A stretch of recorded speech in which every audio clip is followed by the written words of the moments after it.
Alain Juillet, bonjour. Bonjour. Nous vous recevons aujourd'hui pour une chaîne internet qui s'appelle Thinkerview. Nous sommes en direct. Est-ce que vous pouvez vous présenter succinctement ? Je m'appelle Alain Juillet, je suis fort âgé maintenant, parce que j'ai 79 ans, donc ça commence à faire pas mal. J'ai fait une carrière qui a commencé dans les services, enfin comme officier dans les services, puis je suis passé dans le privé en travaillant dans plein d'entreprises françaises et étrangères comme dirigeant. Ensuite, je suis parti de nouveau dans l'administration comme directeur du renseignement à la DGSE, puis au responsable de l'intelligence économique au SGDN auprès du Premier ministre.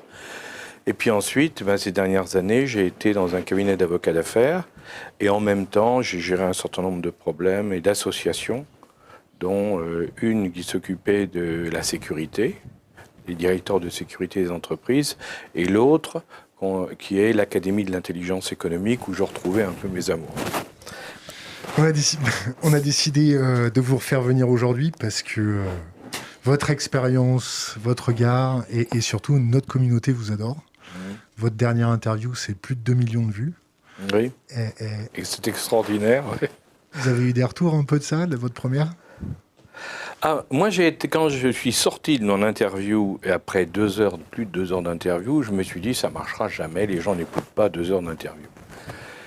Et puis j'ai commencé à comprendre, non pas par les chiffres qu'on me donnait, mais j'ai commencé à comprendre la réalité quand un jour, quelques mois plus tard, j'étais en train de remonter à pied l'avenue de la Grande Armée là, pour aller à ma voiture, et il y a un camion de livraison, mais en mauvais état, qui s'est arrêté. Un type qui est descendu du camion, le chauffeur, qui est venu me voir et qui me dit « Vous êtes Alain Juillet ?» Je lui dis « Oui ». Et il me dit « Je vous ai vu sur Thinkerview, c'est formidable, il faut continuer ». Et alors là, je me suis rendu compte de la puissance des réseaux sociaux. Parce que j'avais jamais imaginé que je pourrais me faire comme ça arrêter gentiment, très gentiment. Et depuis, alors j'ai eu des quantités de fois où les gens m'ont parlé en me disant « Je vous ai vu sur Thinkerview, ça m'a beaucoup intéressé ». Donc je me suis rendu compte qu'en définitive, avec cette émission, j'avais pu toucher, grâce à Thinkerview, j'avais pu toucher des quantités de gens que je n'aurais jamais touchés autrement. Et donc, il y avait un vrai public pour des choses à la fois très sérieuses, mais sur lesquelles on peut parler à fond, c'est-à-dire sur lesquelles on peut s'exprimer, non pas en 30 secondes, comme souvent sur les chaînes de télévision, mais au contraire en essayant d'expliquer vraiment ce qui se passe. Et moi qui, personnellement, suis très proche de ceux qui croient que c'est le dessous des cartes qu'il faut appréhender beaucoup plus que la surface des choses, ou l'écume des jours, comme disent certains, je pense que là, c'était, et puis maintenant j'en suis convaincu, une formidable opportunité. C'est pour ça que je reviens ravi. Alors, c'est parfait. On va commencer avec notre premier sujet. On va essayer de parler de géopolitique, de finance, de terrorisme et d'hacking, comme on fait d'habitude. Sauf que là, on va parler Afghanistan. D'accord. La débâcle de l'armée américaine en Afghanistan. Quelle est votre lecture et quelles sont les conséquences auxquelles on doit s'attendre ? Il y a plusieurs choses dans la guerre en Afghanistan. Parce que quand on regarde toute l'histoire de la guerre, au départ, il y a une décision politique d'envahir l'Afghanistan pour punir, en définitive, Al-Qaïda de l'affaire du 11 septembre. Ça, c'est première version. Mais très vite après, pour justifier, en se rendant compte que la guerre, c'est pas si facile que ça, Ben Laden, il réussit à échapper à Tora Bora, il réussit à échapper à l'encerclement, ça se passe pas si... Et les Américains, à ce moment-là, vont faire ce qui est classique maintenant, et nous aussi on connaît bien la méthode, ils vont faire une guerre qui vont justifier non plus par la lutte contre Al-Qaïda, mais par la nécessité de transformer un pays pour en faire un pays moderne, démocratique et autres. On fait la même chose en Afrique, nous. Bon. Le problème, c'est que c'est mauvais. Est-ce que vous pouvez redresser un peu votre micro ? Pardon. Voilà, magnifique, super. L'ingénieur, désolé de vous avoir coupé, continuez. Pas de problème. Oui, donc, c'est le deuxième temps, c'est qu'on va donc, on va justifier une guerre pour des motifs sur lesquels on pourra revenir qui sont très discutables. Pourquoi ? Parce que quand on regarde toutes les guerres qui ont été menées depuis 1945. Parce que c'est ça qu'il faut voir. Les guerres qu'ont menées les États-Unis depuis 1945, dans le meilleur des cas, il y a eu un cessez-le-feu, c'est la Corée, avec la séparation entre la Corée du Nord et la Corée du Sud. Bon. Mais partout ailleurs, ils ont perdu, à part, il faut bien le dire quand même, l'invasion de Panama et celle de la Barbade. Enfin, c'est pas sérieux, quoi. Mais en dehors de ces deux petits cas-là, ils ont perdu toutes les guerres qu'ils ont faites. Et c'est ça qu'il faut se poser comme question.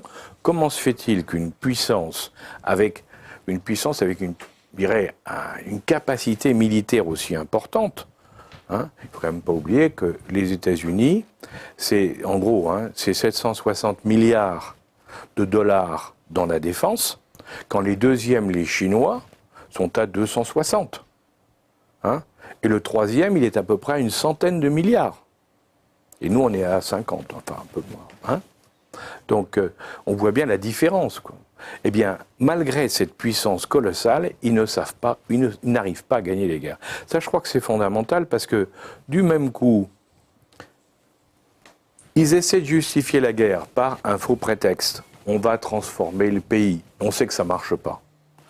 Ensuite, deuxième temps, ils livrent cette guerre et évidemment ils n'y arrivent pas. Ils tentent toutes les solutions. On a eu en Afghanistan, il y a eu des gens remarquables. Petraeus, le général Petraeus, était un type absolument remarquable, qui avait des idées pour lutter contre les guérillas, contre tout ça, en s'inspirant d'ailleurs du français, de bouquins français. Et il a essayé de faire des choses intéressantes et intéressantes, mais ça n'a pas marché. Rien n'a marché. En définitive, une fois de plus, les guerres d'envahissement colonial, on ne sait pas les gagner. Les Français, d'ailleurs, aussi, c'est pareil. On les perd tous. Alors, c'est la deuxième volée. Alors après, il y a eu une troisième étape, je dirais, c'est quand les Américains se sont rendus compte que c'était la guerre qui était devenue la plus longue de leur histoire, qu'ils avaient des pertes quand même significatives, et donc comment en sortir ? Ils voyaient bien qu'ils ne gagneraient pas, donc comment en sortir ? Et d'autant plus, alors ça, on l'a vu arriver avec Obama, était déjà un peu branlant, je dirais. Et on l'a vu très clairement avec Trump. Trump qui a dit, on ramène les boys aux États-Unis. C'est-à-dire, on ne veut plus faire la guerre. Parce il a compris que les gens en avaient assez, les Américains en avaient assez, que ça coûtait très cher et qu'ils ne les gagnaient pas. Donc, quand on fait un constat pareil, on dit, il vaut mieux arrêter. Donc, il a lancé l'idée. D'où les pourparlers de Doha, la discussion avec eux. Et en se disant, puisqu'on a en face de nous les talibans, pourquoi pas négocier avec eux, puisque c'est les plus forts, ils sont en face de nous. Il faut dire qu'ils sont arrivés là parce que tout l'argent qui a été déversé pour faire une armée afghane n'a servi à rien. Tout l'argent qui a été déversé vers les chefs afghans pour monter un gouvernement et tout, on est arrivé à une corruption majeure. D'ailleurs, à part un ou deux, tous les grands responsables afghans ont quitté le pays avant que les Américains sortent de Kaboul, mais ils sont partis avec beaucoup d'argent. Et on pourrait se demander d'ailleurs si ceux-là, il faut les laisser effectivement vivre tranquillement leur vie avec tout ce qu'ils ont pu prendre là-bas. Parce que là, on est dans les biens mal acquis, pour reprendre une habitude française. Clairement. Donc, Trump a discuté à Doha et a dit « on va arrêter ». Donc les talibans ont compris qu'ils avaient gagné. Je pense que l'erreur ensuite qu'a fait Biden, ça a été d'annoncer une date exacte pour le départ. Parce qu'à partir du moment où on donne une date exacte pour un départ, les autres en face, ils disent « ce soir-là, on est les maîtres ». Donc comme la date était très rapprochée, contrairement à ce qui était prévu, ou avait été prévu, c'est-à-dire que les talibans progressivement, province par province, allaient se rapprocher de Kaboul, ils l'ont fait à marche forcée, et ils l'ont fait d'autant plus facilement que l'armée afghane, elle jouait sa peau. Les types, ils ne voulaient pas rester pour se faire tuer, ça ne sert à rien. Ils préféraient partir. Donc tout le monde a abandonné tout le monde. Et les Américains, alors, en plus, dans cette affaire, Biden ayant dit on s'en va, on voit bien que l'armée américaine qui en avait par-dessus la tête est partie encore plus vite que prévu. Hein. Et la seule chose qu'on peut les recréditer, contrairement à l'image qui est donnée un peu partout, qui a été donnée un peu partout, c'est que à l'aéroport de Kaboul, à la sortie, ils ont réussi quelque chose d'incroyable. C'est un pont aérien qui a sorti plus de 350 000 personnes. Et ça, ils ont sorti des Afghans en énorme quantité. Et là, alors là, je crois que vraiment, c'est triste parce qu'on a de l'image de Kaboul que des gens qui veulent grimper dans l'avion et puis qui tombent d'ailleurs d'un avion en vol. Hein, et on ne voit pas qu'en définitive, les Américains ont sorti en très peu de jours près de 400 000 personnes de Kaboul. Ça, c'est quelque chose qu'il faudra qu'on regarde. Ça veut dire que, par rapport à l'Indochine, par exemple, ils ont su organiser. Ça leur a servi de leçon. Exactement. Et ils ont réussi à mettre le pont aérien qu'il fallait pour sortir les gens. Il faut dire que les talibans ont été très coopératifs, contrairement là aussi à ce qu'on a dit, parce qu'il y a beaucoup de choses qui ont été dites. Ils ont été très coopératifs pour une bonne et simple raison. C'est que les talibans dans cette affaire, aujourd'hui, ont besoin de tout le monde, ils ont besoin d'argent de la part des pays des donneurs du Golfe, ils ont besoin d'argent de tout le monde. Ils avaient besoin de l'appui des Américains, parce qu'il y a aussi des aides internationales qui sont données à l'Afghanistan. Et donc, ils n'avaient aucun intérêt à apparaître plus mauvais, ou j'allais même dire comme ils sont. Hein, ils ont au contraire, ils se sont donné une image de gentils. Alors, il faut quand même pas exagérer, parce que quand on voit le gouvernement qui a été créé après, on voit qu'en réalité, c'est une façade, mais que derrière, on est bel et bien devant un gouvernement qui va fonctionner comme on fonctionnait il y a 2 siècles en France, ou 3 siècles en France. Question Internet, j'en profite. Le départ d'Afghanistan est une décision unilatérale de Trump ou bien également une évidence du point de vue du Pentagone? Est-ce que c'est Trump qui a décidé ou le Pentagone? Les deux. Trump, avant même qu'il soit élu, hein, personnellement j'avais eu l'occasion d'en parler à cette époque-là, avant même qu'il soit élu, Trump disait déjà que son programme, c'était de sortir de toutes ces guerres qui coûtaient des fortunes un peu partout, au Moyen-Orient, en Irak, en Syrie et partout, hein, en Afghanistan. Il voulait sortir de toutes les guerres parce qu'il disait ça ne sert à rien, on ne les gagne pas. Et en plus, ce ne sont pas nos ennemis. Parce que c'est là, Trump, la grande différence entre Trump et les autres, c'est que Trump a dit « nous n'avons qu'un ennemi, c'est la Chine ». Avant, il y avait les Russes. Pour Obama, il y avait les Russes. Biden, il y avait les Russes avec l'Ukraine, hein, parce que Biden a été au cœur de l'affaire ukrainienne. Donc il y avait toute une tendance opposition avec les Russes, opposition au Moyen-Orient. Il y avait des oppositions partout. Trump a dit c'est fini, on a un seul ennemi, c'est la Chine. Il a commencé à taper, hein, avec tous les moyens économiques qu'il pouvait, et on rapatrie les boys à la maison parce qu'ils ont autre chose à faire qu'à se faire tuer. Et derrière, Biden, contrairement à ce que les gens pensaient, parce que là aussi, quand Biden a été élu, tout le monde a dit « Ah, c'est pas Trump », mais tous ceux qui connaissaient le dossier américain savaient très bien que sur le plan international, et en particulier sur le plan militaire, Biden allait être exactement dans la ligne de Trump. Et il l'est. Ce qui montre bien que le Pentagone, qui est très puissant, le complexe militaro-industriel américain, ou l'Amérique profonde, comme on dit là-bas, Deep State, hein, eh bien, était tout à fait d'accord en disant il faut qu'on parte. Hein. J'en profite pour passer aussi une question Internet. Que pensez-vous de l'usage démesuré des sociétés privées américaines dans la guerre en Afghanistan? Alors ça, c'est un autre problème. Je pense que nous sommes, aujourd'hui, on est dans un problème majeur, c'est que les États ont de plus en plus de mal à faire la guerre. Parce que les populations des États concernés n'ont pas envie de voir leurs gens se faire tuer dehors. Donc, on le voit bien, regardez en France, on a encore avec Barkhane, on a en Afrique, on a régulièrement des morts. Bon, chaque mort est un problème. Aujourd'hui, quand on a fait des guerres comme 14-18 ou 39-45 ou d'autres, ou les guerres napoléoniennes, 1 mort, 10 morts, ou 100 morts, ou 1000 morts, ou 10 000 morts dans la journée, ça ne comptait pas. La chair à canon. Ben oui, c'était une autre mentalité. Maintenant, la vie des individus dans une nation, les nationaux, ça compte. Alors, comment font les militaires et comment font les politiques? Eh bien, on va sous-traiter faire la guerre à des sociétés privées.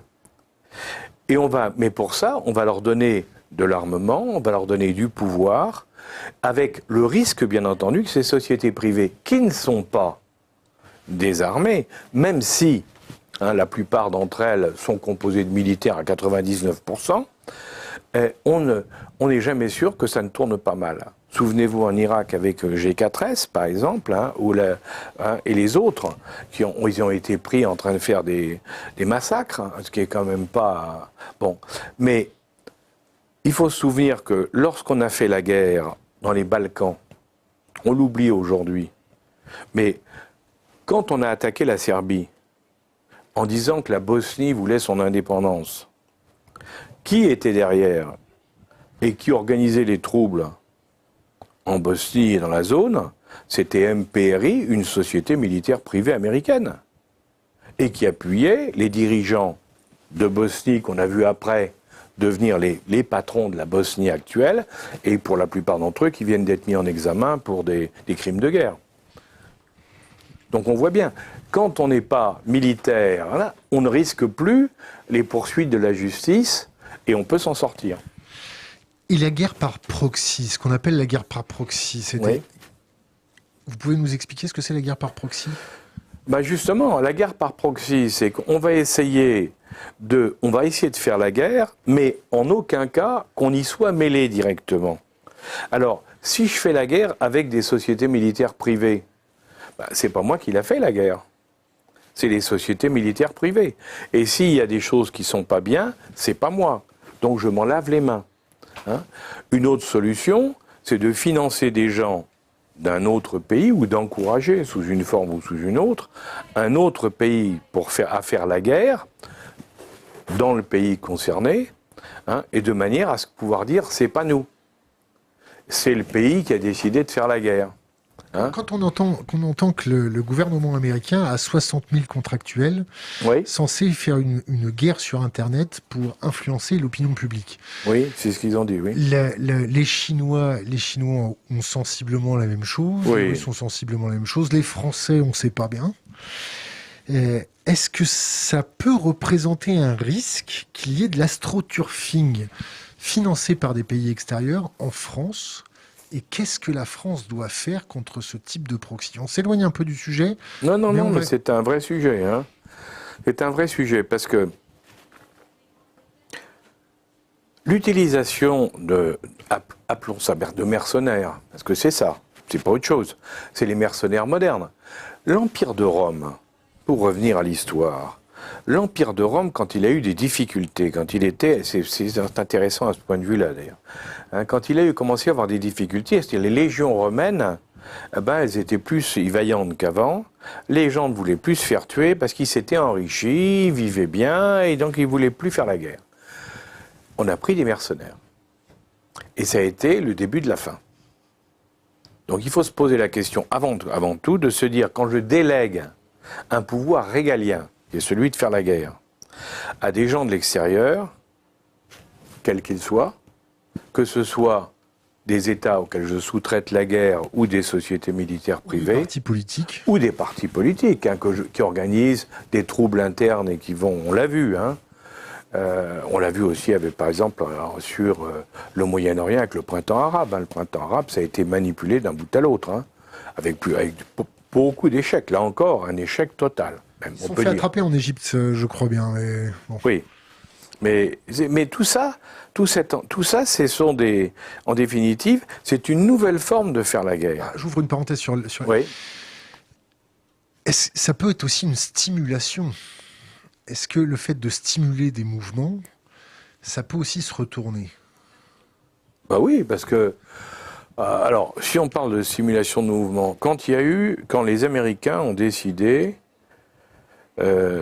vu la situation très complexe qu'il y avait au Moyen-Orient à l'époque, il faut s'en souvenir, avec les tensions dans tous les sens, et la certitude pour beaucoup que les régimes en place allaient sauter les uns après les autres. Bon, quand les Américains ont constaté ça et ont vu se sont dit le danger, c'est que ce soit des gens type Al-Qaïda qui prennent le pouvoir, il faut qu'on empêche ça. Donc ils ont choisi les frères musulmans. Ils ont choisi les frères musulmans parce que les frères musulmans, à l'époque, paraissaient être un intermédiaire acceptable entre Al-Qaïda et puis, je dirais, les gens normaux dans les pays. Islamistes, mais pas trop. Bon. Donc, les Américains, on le sait, on a des preuves, c'est particulièrement flagrant en ce qui concerne l'Égypte, mais dans tous les autres pays aussi. Ils ont favorisé la prise du pouvoir, ils ont créé les conditions pour qu'il y ait une prise du pouvoir par les frères musulmans. Or, ça s'est retourné contre eux, parce qu'on a vu justement que les frères musulmans n'étant pas capables de gérer les pays, on l'a vu avec le président Morsi en particulier, comme ils n'étaient pas capables de gérer le pays, mais on l'a vu aussi en Tunisie, avec les débuts d'Ennahda, comme les dirigeants frères musulmans n'étaient pas capables de gérer le pays, il y a eu un retournement de la population et on a amené des gens qui étaient exactement à l'opposé. Sisi, c'est pas un frère musulman, c'est le moins qu'on puisse dire. C'est même un adversaire total, irréductible des frères musulmans. Bon, on voit bien aujourd'hui en Tunisie que le président, qui a été choisi et sélectionné au fur et à mesure, après tous les troubles qu'on a connus, n'est pas du tout pro-frères musulmans. Donc on voit bien que tout ce montage qui avait été fait à l'époque, y compris d'ailleurs en Syrie, tout ce montage a complètement échoué. Donc oui, ça arrive. Revenons à l'Afghanistan. On doit s'attendre à quoi? On doit s'attendre à des talibans sous couverture de mouvements islamistes, ou on doit s'attendre à des talibans qui sont devenus des proxys américains contre les mouvements radicaux, encore plus radicaux qu'eux? Est-ce qu'on doit s'attendre à ce que les mouvements radicaux identifient les talibans comme des pro-américains et donc des cibles à abattre? Est-ce qu'on doit s'attendre à des flux de migrants très importants? Oui. Alors, d'abord, sur les talibans, il ne faut pas oublier que quand les Américains ont fait la guerre contre Ben Laden, ils avaient demandé aux talibans de lui livrer Ben Laden. Et les talibans ont dit jamais parce que c'est un musulman. Montrez-nous les preuves, ils avaient dit. Ouais, voilà, exactement. Et donc ils ont refusé. Bon, et il y a eu Mais quand on regarde l'époque, les talibans, effectivement, c'était, comme on disait, des étudiants islamiques au départ, formés au Pakistan, il ne faut pas l'oublier, il y a quand même l'influence pakistanaise. Bon, ces gens-là, ils voulaient imposer leur système, un islam très dur, un islam rigoriste, salafiste, mais les talibans n'ont jamais été des terroristes contre l'Occident ailleurs qu'en Afghanistan. On ne peut pas dire une fois qu'il y a eu une attaque de talibans dans un autre pays. Un attentat, il n'y en a pas eu. Les talibans s'intéressent à leur pays. Et je crois que c'est ça qui est important.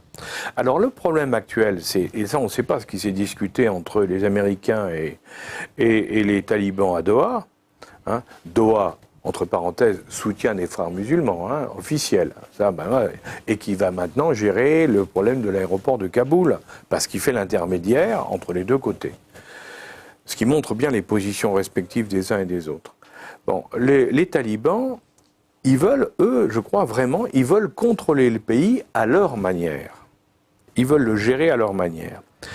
Et ils ont appris de ce qui s'est passé. Parce que, par exemple, quand ils avaient pris le pouvoir la première fois, en bon islamiste pur et dur, ils ont dit on n'a pas le droit de produire de la drogue.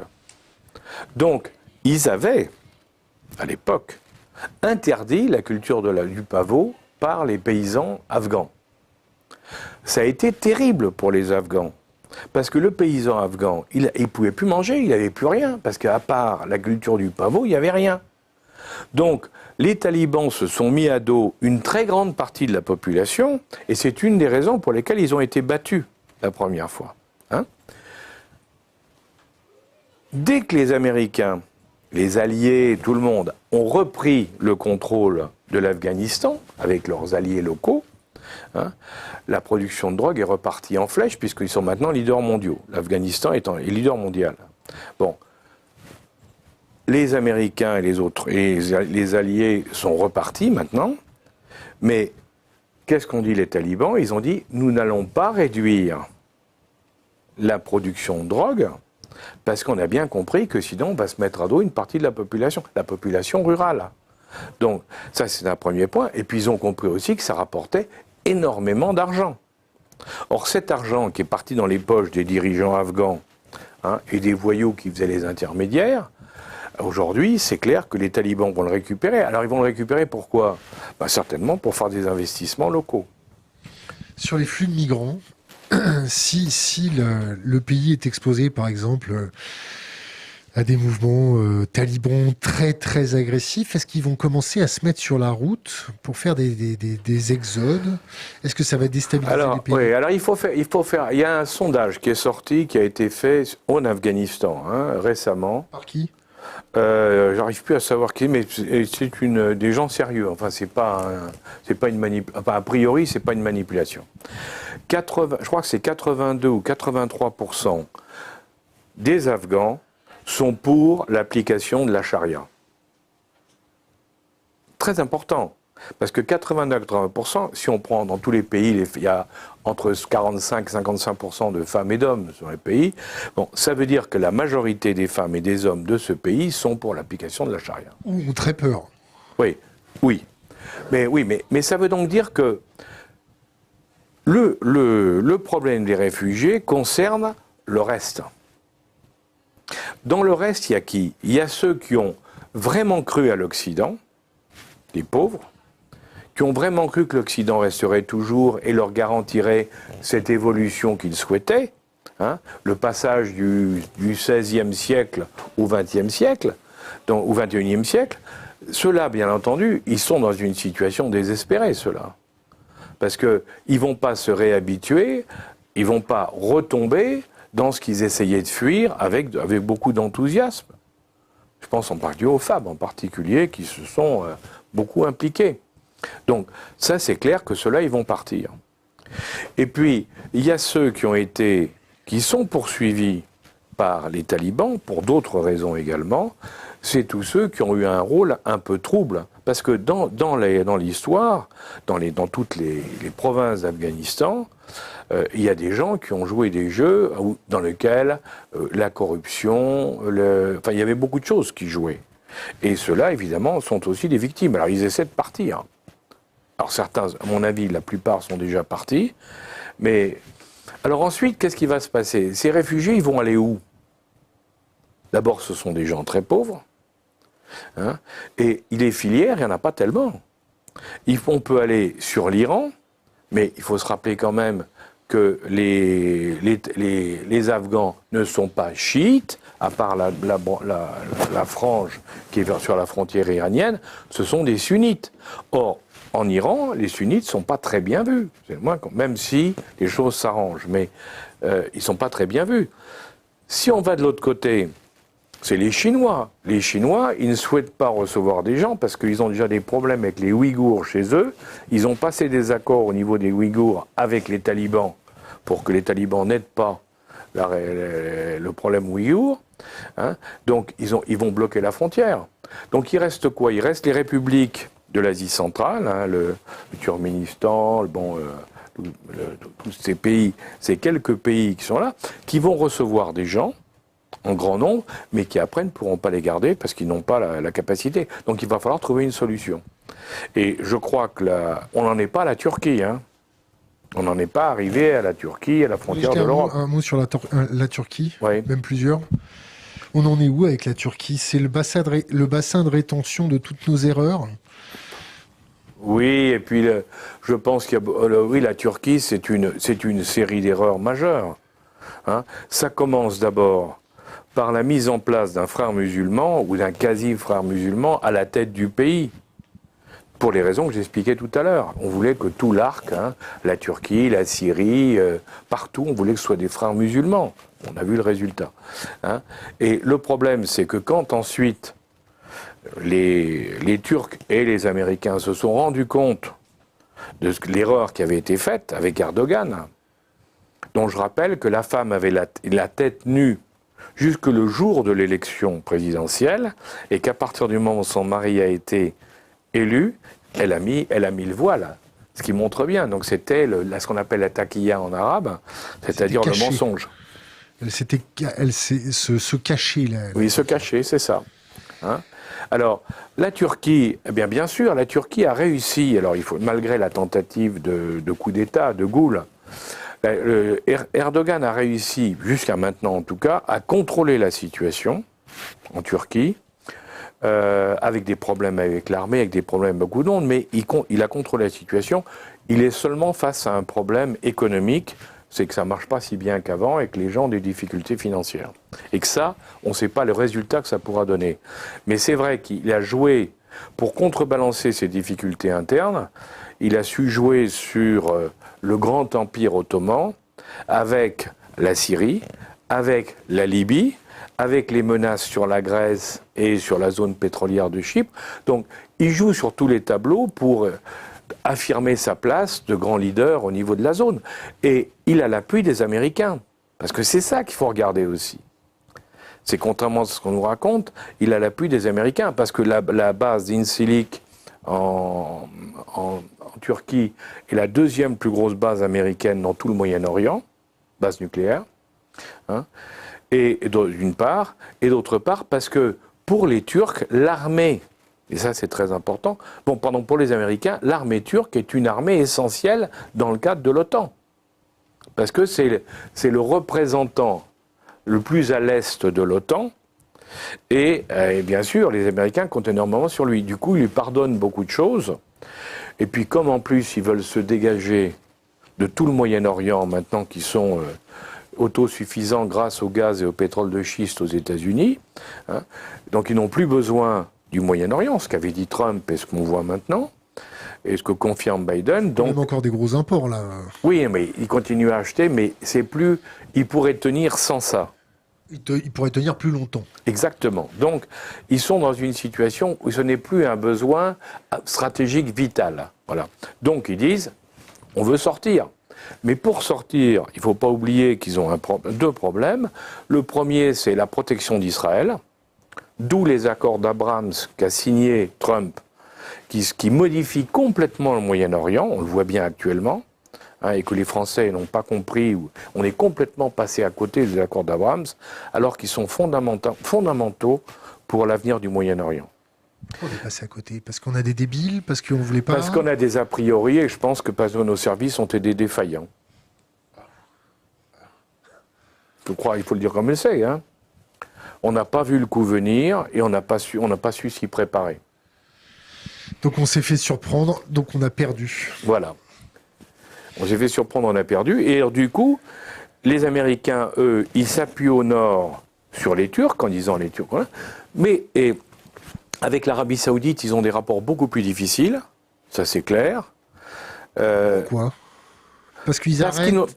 Parce qu'ils n'ont plus. Les Américains, même si les relations sont améliorées ces derniers temps, les Américains étaient convaincus que l'Arabie Saoudite ne pourrait pas tenir longtemps avec le système tel qu'il était. Ils étaient convaincus qu'il y aurait une révolution en Arabie Saoudite. D'ailleurs, ça a été déjà la raison de l'invasion de l'Irak.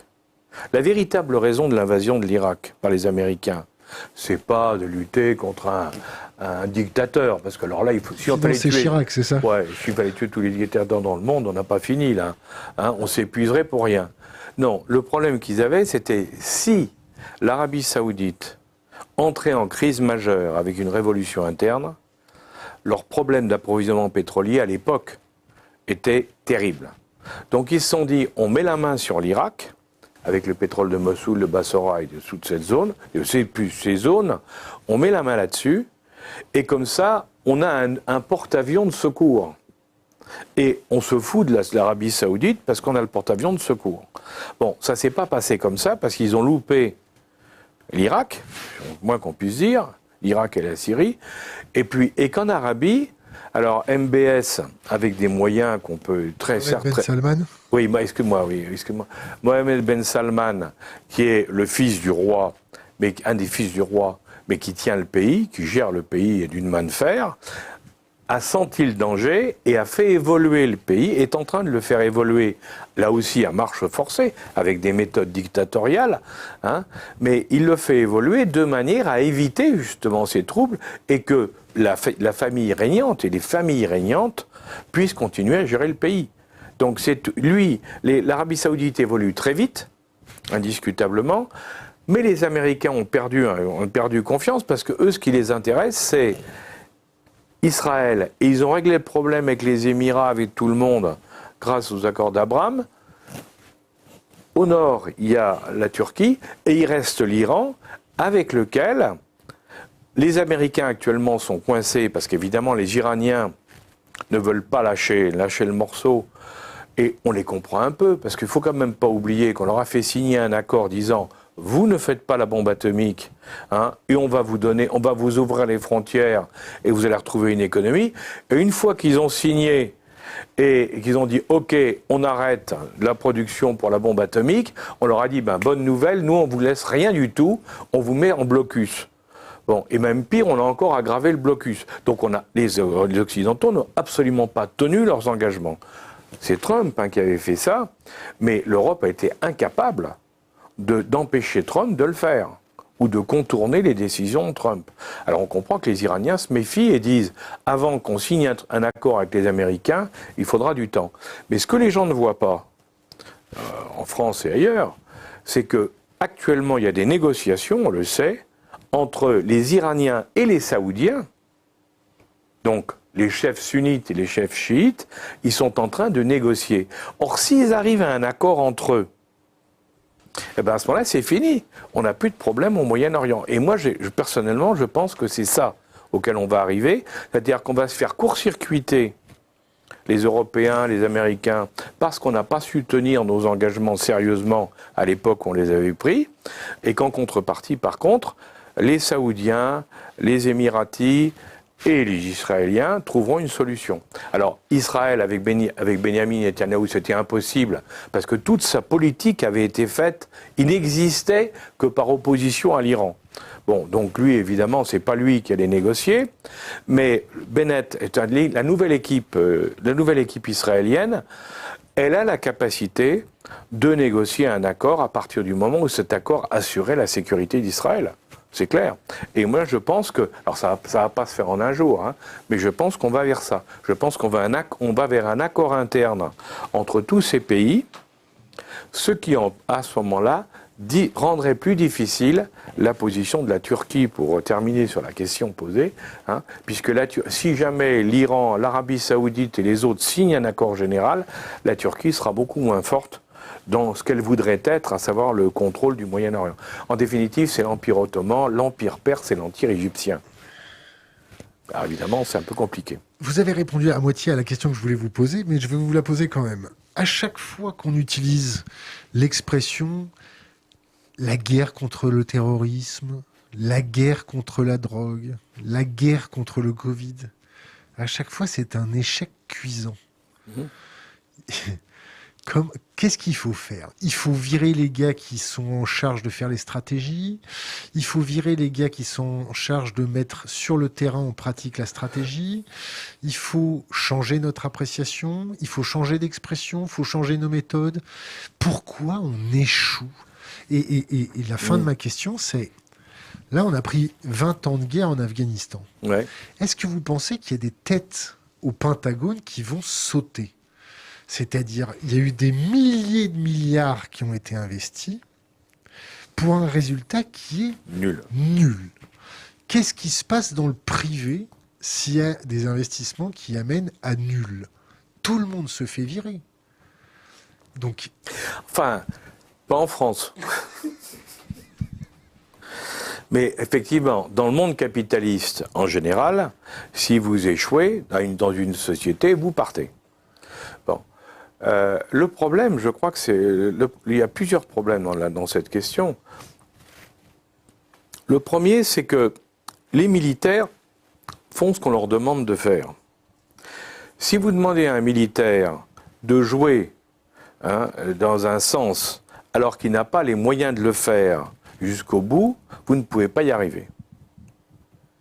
Vous savez, moi je me souviens d'une phrase que j'ai entendue par des responsables au Mali, des milices au Mali qui se battent contre Boko Haram et Al-Qaïda. À l'époque, bon, qui se bat contre les islamistes.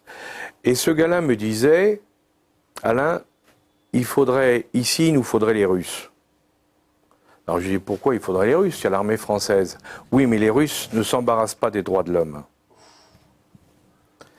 Et c'est un peu, en définitive, c'est un peu ça. On ne peut pas faire la guerre en dentelle. Or, nous, les pays occidentaux, on peut pas faire la guerre autrement qu'en dentelle parce que des associations bien pensantes, le politique qui change d'avis en fonction des sondages, il y a tout un ensemble. La population qui est sensibilisée par les médias dans un sens ou dans un autre, tout ça fait que on ne peut pas faire vraiment la guerre. Je te coupe. Je vais me faire l'avocat du diable. Oui. Est-ce qu'on doit être plus bourreau que les bourreaux? C'est-à-dire... Oui, j'ai compris, oui. Ben, je pense pas qu'il faut être plus bourreau que les bourreaux, mais je pense que dans ce genre de guerre où il faut que l'un, clairement, soit perçu par l'autre comme le dominateur pour évacuer les chances de victoire.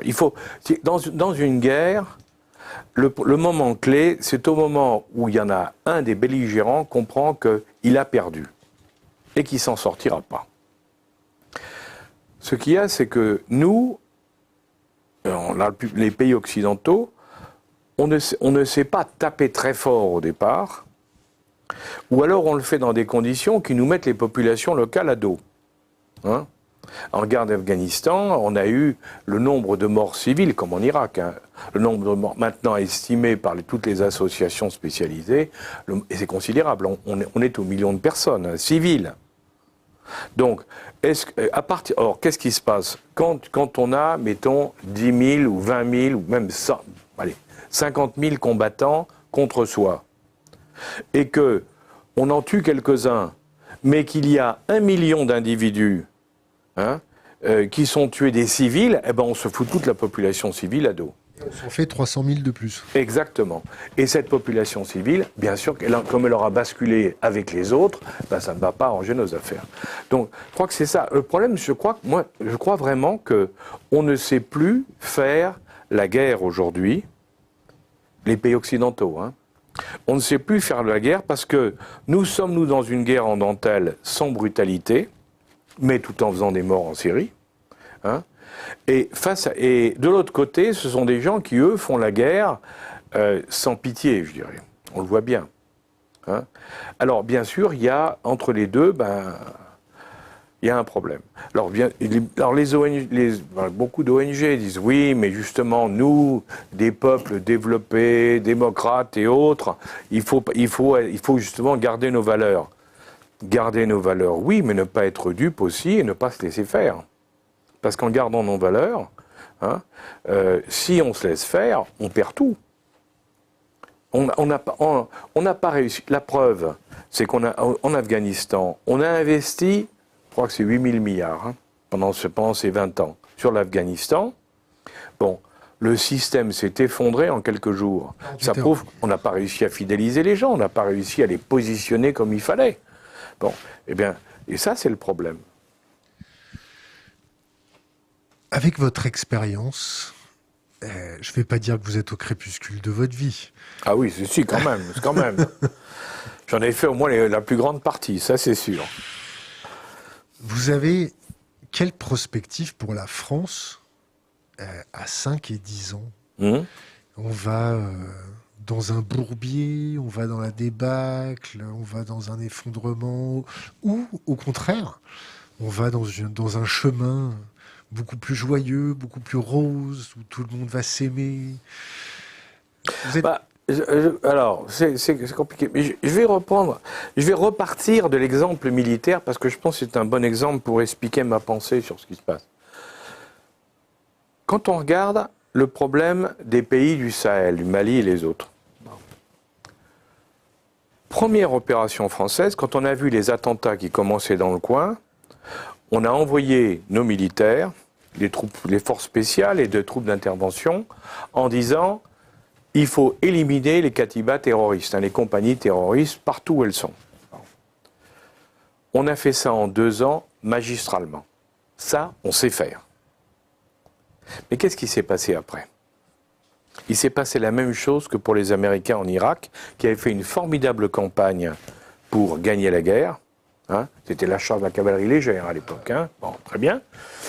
Et après, qu'est-ce qui s'est passé ? Dans tous les cas, c'est la même chose.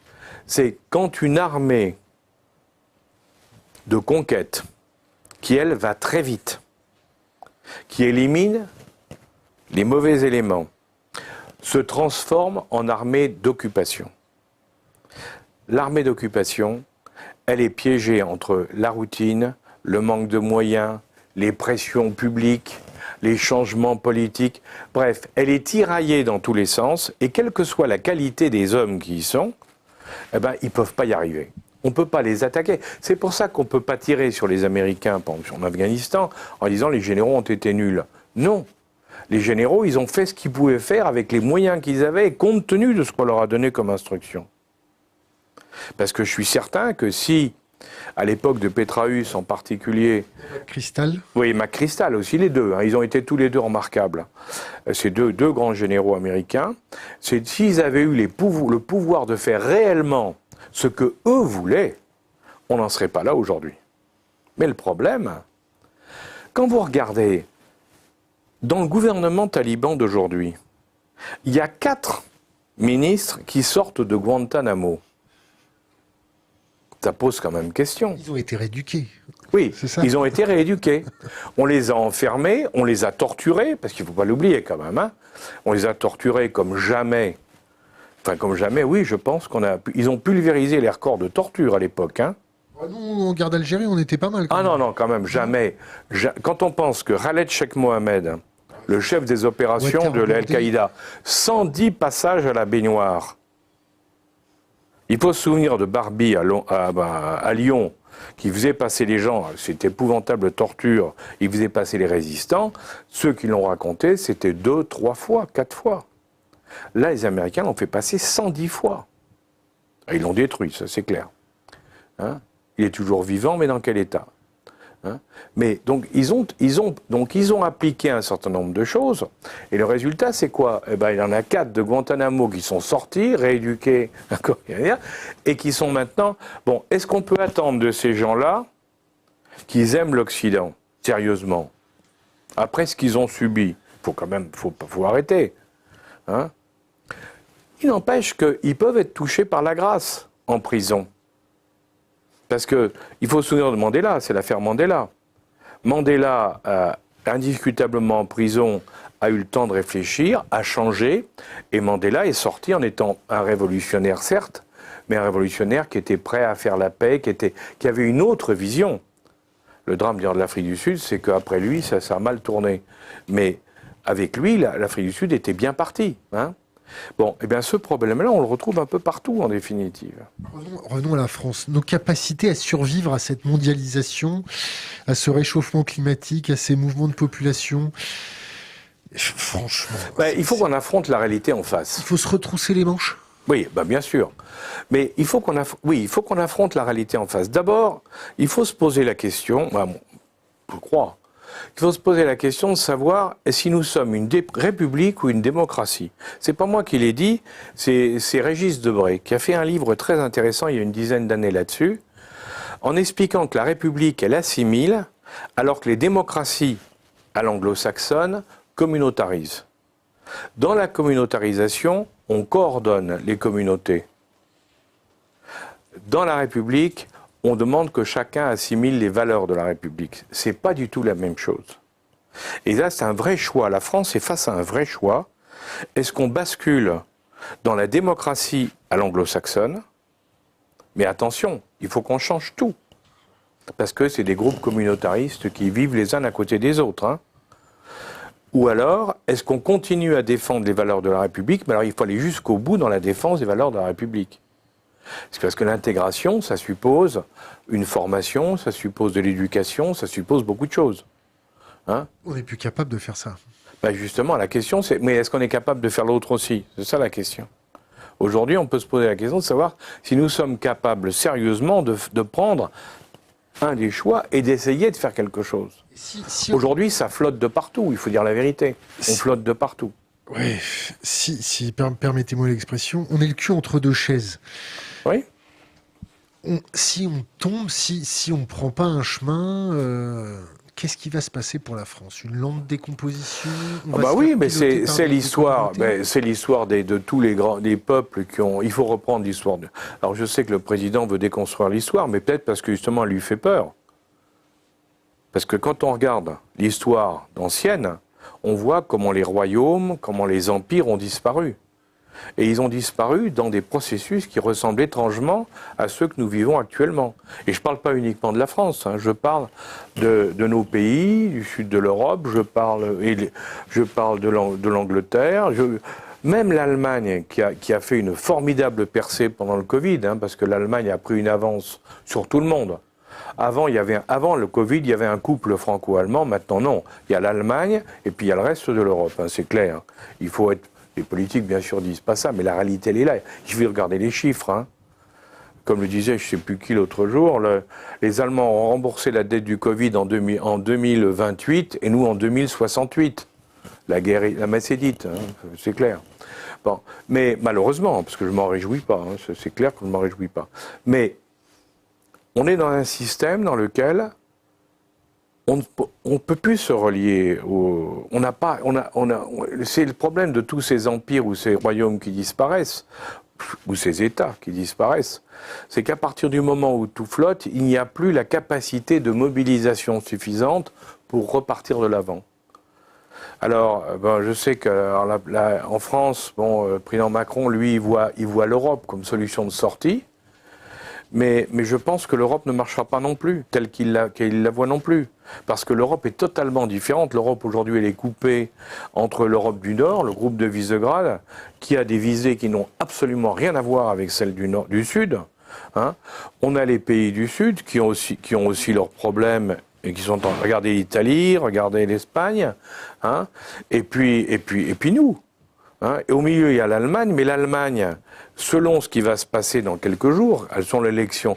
Si c'est, ce que je ne crois pas, si c'est le CDU qui passe en tête, ils continueront à peu près la politique actuelle, mais si c'est, comme tous les sondages l'indiquent, le SPD, là, il va y avoir des changements de stratégie importants et qui vont poser problème à nous, mais qui vont aussi poser des problèmes aux Américains et aux autres, d'ailleurs.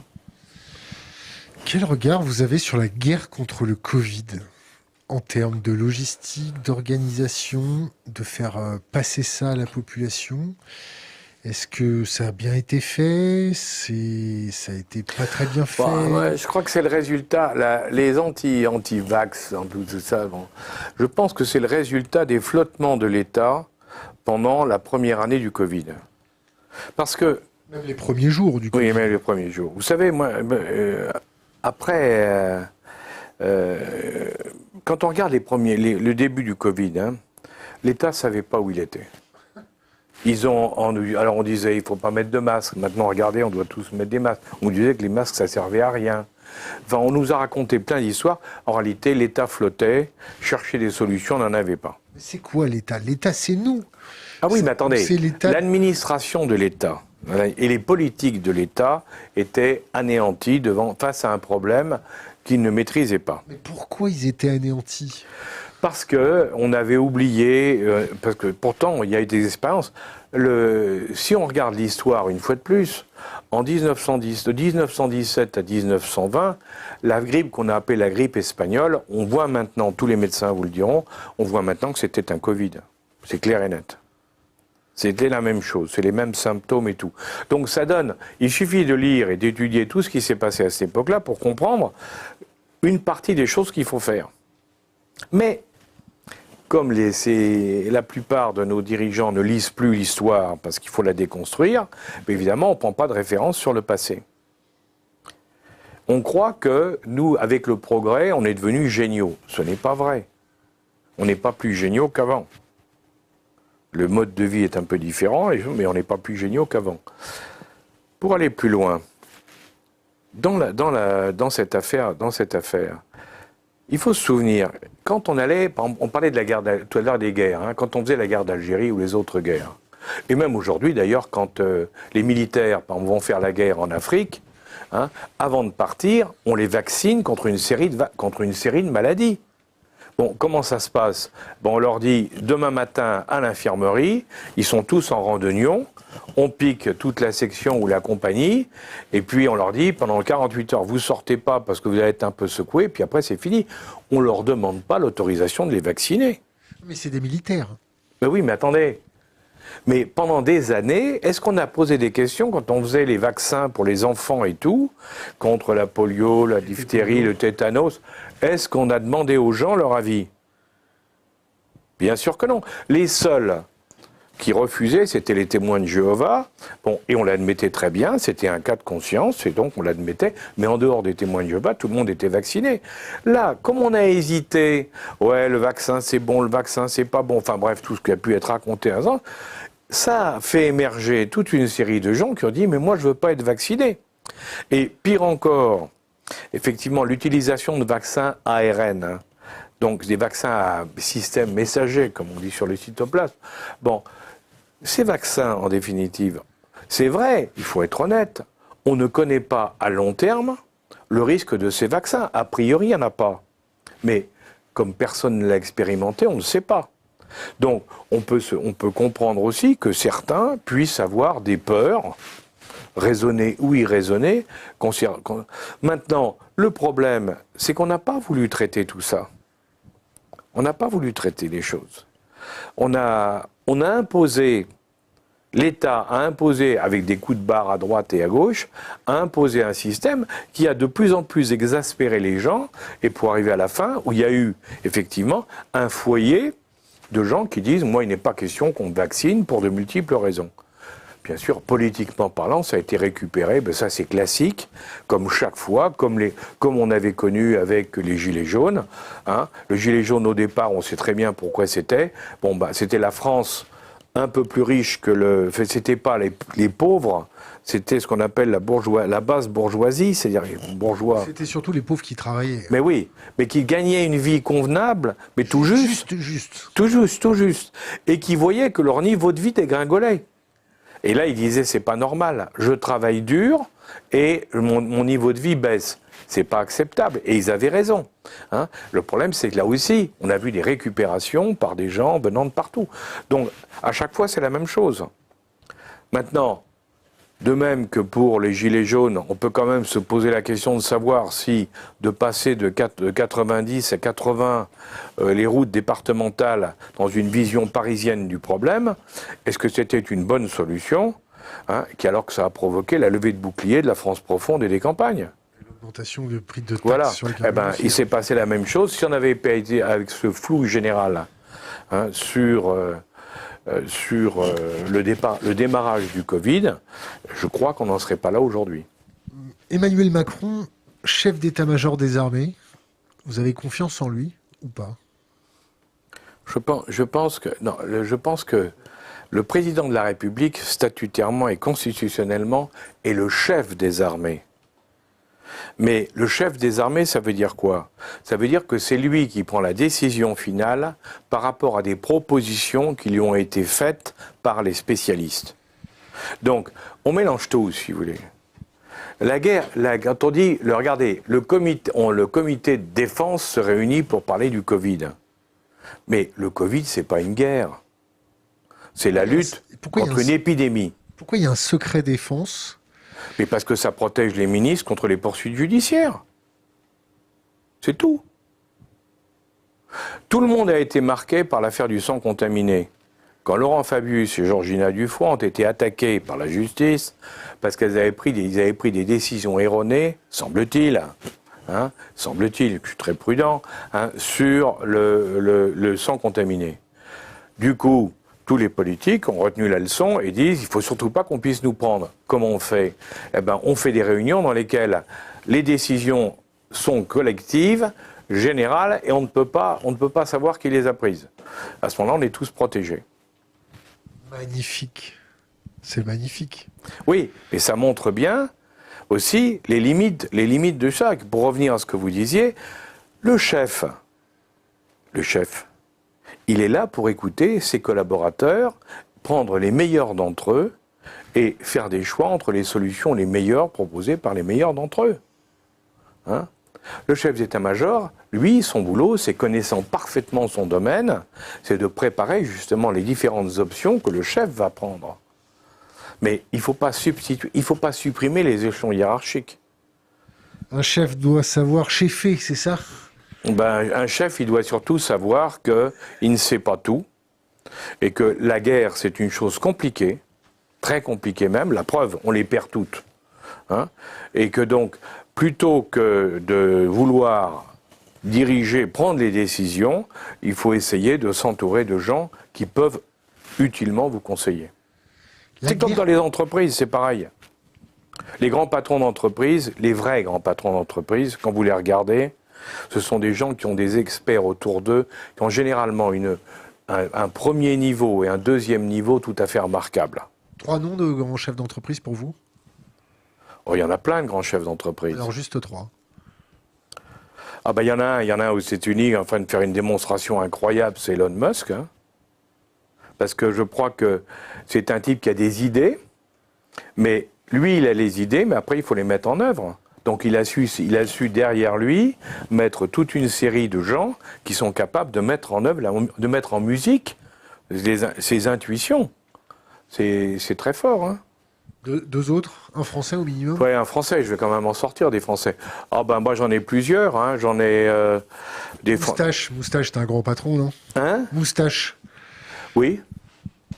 Je pense que Marjorie était un très grand patron d'entreprise. Je pense qu'il avait à la fois la capacité de négocier, le courage d'aller négocier, c'est pas évident, hein, mais en même temps, c'était un type qui connaissait parfaitement tous les rouages et qui tenait compte. Et il avait aussi une équipe brillantissime autour de lui, dont d'ailleurs les Pouyanné, qui est aujourd'hui devenu le président.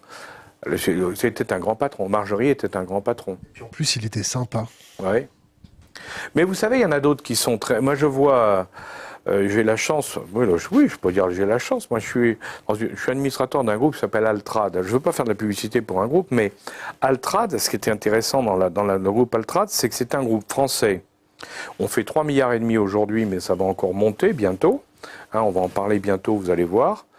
On va encore monter. Il est parti... Au départ, c'est un Syrien qui était dans une tribu dont la mère a eu un enfant du chef de la tribu. Comme il était doué, il a été envoyé par, à l'époque, le père de Bachar en France pour devenir pilote de chasse pour l'armée syrienne. Et puis comme les examens, il marchait bien, il était très doué, il est resté. Et puis après, il a fait ses études en France. Et ensuite, il a racheté une petite société. Il en a fait l'empire actuel. Bon. Pourquoi je le cite? C'est parce que c'est quelqu'un qui est d'une grande modestie. Grande modestie. Mais lui, il conçoit. Et sa force, moi je l'ai regardé de très près, ça m'a intéressé de voir comment ça marchait. Hein. Sa force, c'est qu'il s'entoure de gens parfaitement adaptés aux missions qu'il va confier. Et ça marche au niveau mondial. Il sait motiver les gens, pas seulement en France, mais ailleurs également. Et ça, c'est ça. Il faut, le chef, c'est quelqu'un qui a la vision, qui donne l'objectif, ça c'est clair. Il a un objectif à moyen ou long terme. Hein, et à partir de là, derrière, les autres vont voir comment on peut y arriver. Et vont lui faire des propositions pour voir comment y arriver. Et lui, dans les propositions, va faire le choix de celle qui lui paraît la meilleure. Vous savez, c'est De Gaulle et Pompidou. Hein. On a vécu pendant des années 60 aux années presque 2000, hein, sur la base de ce qu'ils avaient imaginé. Hein, les avions, l'aérospatial, le nucléaire. On a eu plein de choses hein, qui ont été... dans plein de domaines, les trains, le TGV, enfin, dans plein de domaines, il avait des idées, des grandes idées en disant, il faut qu'on fasse ça. Après, c'est pas lui qui allait faire le nucléaire, le père de Gaulle. C'est pas Pompidou qui allait faire le spatial. N'empêche que ça a tenu pendant 30 ans. Pourquoi? Parce qu'ils avaient donné les idées, ils ont choisi des gens qui étaient capables de les mener à bien, et ils avaient l'énergie et la force de faire avancer les choses. C'était Bernard Hesambert et Jacques Blamont. Exactement. Et Zambert a été, pour moi, il est encore vivant, et Zambert a été un homme extraordinaire parce que il fait partie de ce petit nom méconnu par les Français en général. En plus, il est super sympa. Ah bon, en plus, je suis tout à fait d'accord avec. Mais c'est des gens méconnus, mais qui ont permis à la France de vivre 30 années exceptionnelles. Pas mal, hein? C'est superbe. Revenons à la guerre contre la drogue. Oui. Alors, la guerre contre la drogue, ça n'a pas l'air de fonctionner, mondialement parlant, mais on continue gaiement à faire cette guerre contre la drogue. Comment on fait pour gagner une guerre contre la drogue ? La guerre contre la drogue, il faut employer les moyens nécessaires. Je reviens à ce que je disais tout à l'heure. La guerre, elle n'est jamais propre. C'est triste à dire, parce que c'est plus sympa de faire la guerre en dentelle. Il n'y a plus de guerre chirurgicale, c'est ça ? Non, mais oui, mais là, il faut la guerre, c'est il faut employer les moyens nécessaires pour lutter. Bon, c'est sûr que lorsqu'on voit le développement de la drogue partout, ça fait des ravages terribles, ça fait gagner de l'argent, des fortunes à un certain nombre de gens, et on n'étudie pas beaucoup les circuits de la drogue, parce que on regarde ceux qui sont les plus riches, je dirais les trafiquants, les grands trafiquants de drogue, mais on ne parle pas de tous ceux qui bénéficient des retombées de la drogue et qui se font arroser. Et ça, il y en a partout, y compris dans le politique. Moi, je vois au Mali, par exemple, pour prendre des exemples africains. Au Mali, personne n'en parlait, le Mali est devenu un narco-État. Personne n'en parle en France. Le président qui était avant le remplacement par les militaires, laissait faire un narco-État. Bon. Et les gens qui sont les trafiquants, qui gagnent énormément d'argent là-bas au Mali, eh bien, des amis qui sont à côté au Niger me disaient que ça y est, les trafiquants commencent à financer les élus de la République du Niger, le Parlement en particulier, on commence à voir des zélateurs, des trafiquants de drogue. Parce que quand ces gens-là sont très riches, ils achètent. Donc il faut être extrêmement dur. Si vous voulez, moi, je ne suis pas un amoureux fou de la dureté du système chinois, mais en Chine, quelqu'un qui touche à la drogue, il y passe, quel que soit son niveau. Eh ben, je vous garantis que ça calme. Alors bien sûr, on va vous dire, mais comment, il faut la vie humaine et tout. Oui, mais il y a des moments, moi personnellement, avec l'âge que j'ai maintenant, je pense qu'il y a des moments où il faut, ça ne doit pas être systématique, mais il y a des moments où il faut faire des exemples. Et il faut que les gens se rendent compte qu'on ne rigole plus. Alors là, ils font attention. Il faut faire des exemples aussi avec les politiques. Par exemple, Agnès Buzyn, qui est convoquée par la Cour de justice. Mais moi, j'attends. Je ne dis pas qu'elle est coupable. Je ne connais pas le dossier. Je ne dis pas qu'elle est coupable. Mais ce que je crois, par contre, c'est que quand quelqu'un est coupable, il doit être condamné, mais il doit être condamné réellement. Parce que, comprenez, quand vous voyez des gens qui se font condamner 3 ans de prison, 5 ans de prison, et puis ils sont dehors, ils pérorent, ils travaillent, on les voit, bon, franchement, mais pourquoi se priver ? Bon, il y a un moment, il faut que les États aient le courage de dire stop. Et je constate que dans le monde, mais pas uniquement dans les systèmes type Chine, mais dans nos pays, il commence à avoir dans certains pays des réactions du politique appuyé bien sûr par la population qui disent il faut taper le poing sur la table en disant ça suffit. Et il ne faut pas fermer les yeux sur un certain nombre de dérives. Quand je vous disais tout à l'heure, quand vous pensez qu'on a fait la guerre en Yougoslavie, les Balkans, la guerre des Balkans, avec tout ce qu'on a entendu et tout ce qu'on a fait, avec souvenez-vous Sarajevo, tout ça, bon, eux les Français sont impliqués et ont fait de fort belles choses, une fort belle guerre. Bon, quand vous pensez que le résultat, entre autres, c'est une Bosnie qui est un État mafieux à 100%, malgré tous les gens qui l'ont dirigé, qui s'en sont impliqués de la communauté internationale. Je vous rappelle que le premier responsable de la Bosnie au niveau international, délégué, c'était M. Kouchner. Bon, eh bien, aujourd'hui, c'est devenu un État mafieux. Or, ce sont les mêmes hommes qui étaient à l'époque et maintenant. Bon, c'est pas acceptable. Vous ne me ferez pas croire qu'à l'époque, on ne savait pas ce qui se passait. Mais on a fermé les yeux parce que à l'époque, il y avait une volonté de faire exploser la Yougoslavie et que c'était ça qui était le seul objectif. Et dans ces cas-là, on dit, bon, ben, on verra bien après, peu importe. Eh ben non, il faut penser aux conséquences de ces actes. Ces gens-là, est-ce qu'ils sont conscients que ça fonctionne pas, qu'ils continuent à utiliser les mêmes méthodes, que à chaque fois le chien se retourne contre la main qui la nourrit? Oui. Mais ils continuent.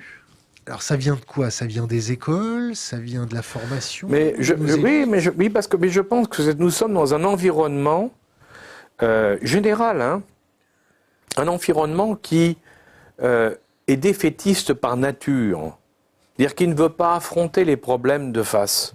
Hein. Alors c'est valable dans tous les stades. Hein. Regardez les écoles. Hein. Regardez l'école française. On est avant-dernier en mathématiques au niveau de l'Europe, hein, d'après les classements internationaux. Comment le pays qui était considéré il y a encore 20-30 ans comme un des deux pays, avec les Russes à l'époque, un des deux pays qui formait le mieux des mathématiciens et des codeurs, comment on arrive maintenant à être 27e sur 28 ou 26e sur 27? C'est lamentable. Hein. Bon.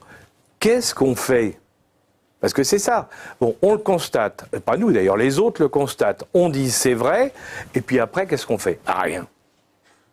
Absolument rien. Alors que le problème, il est très grave. Et je vais vous donner un autre exemple.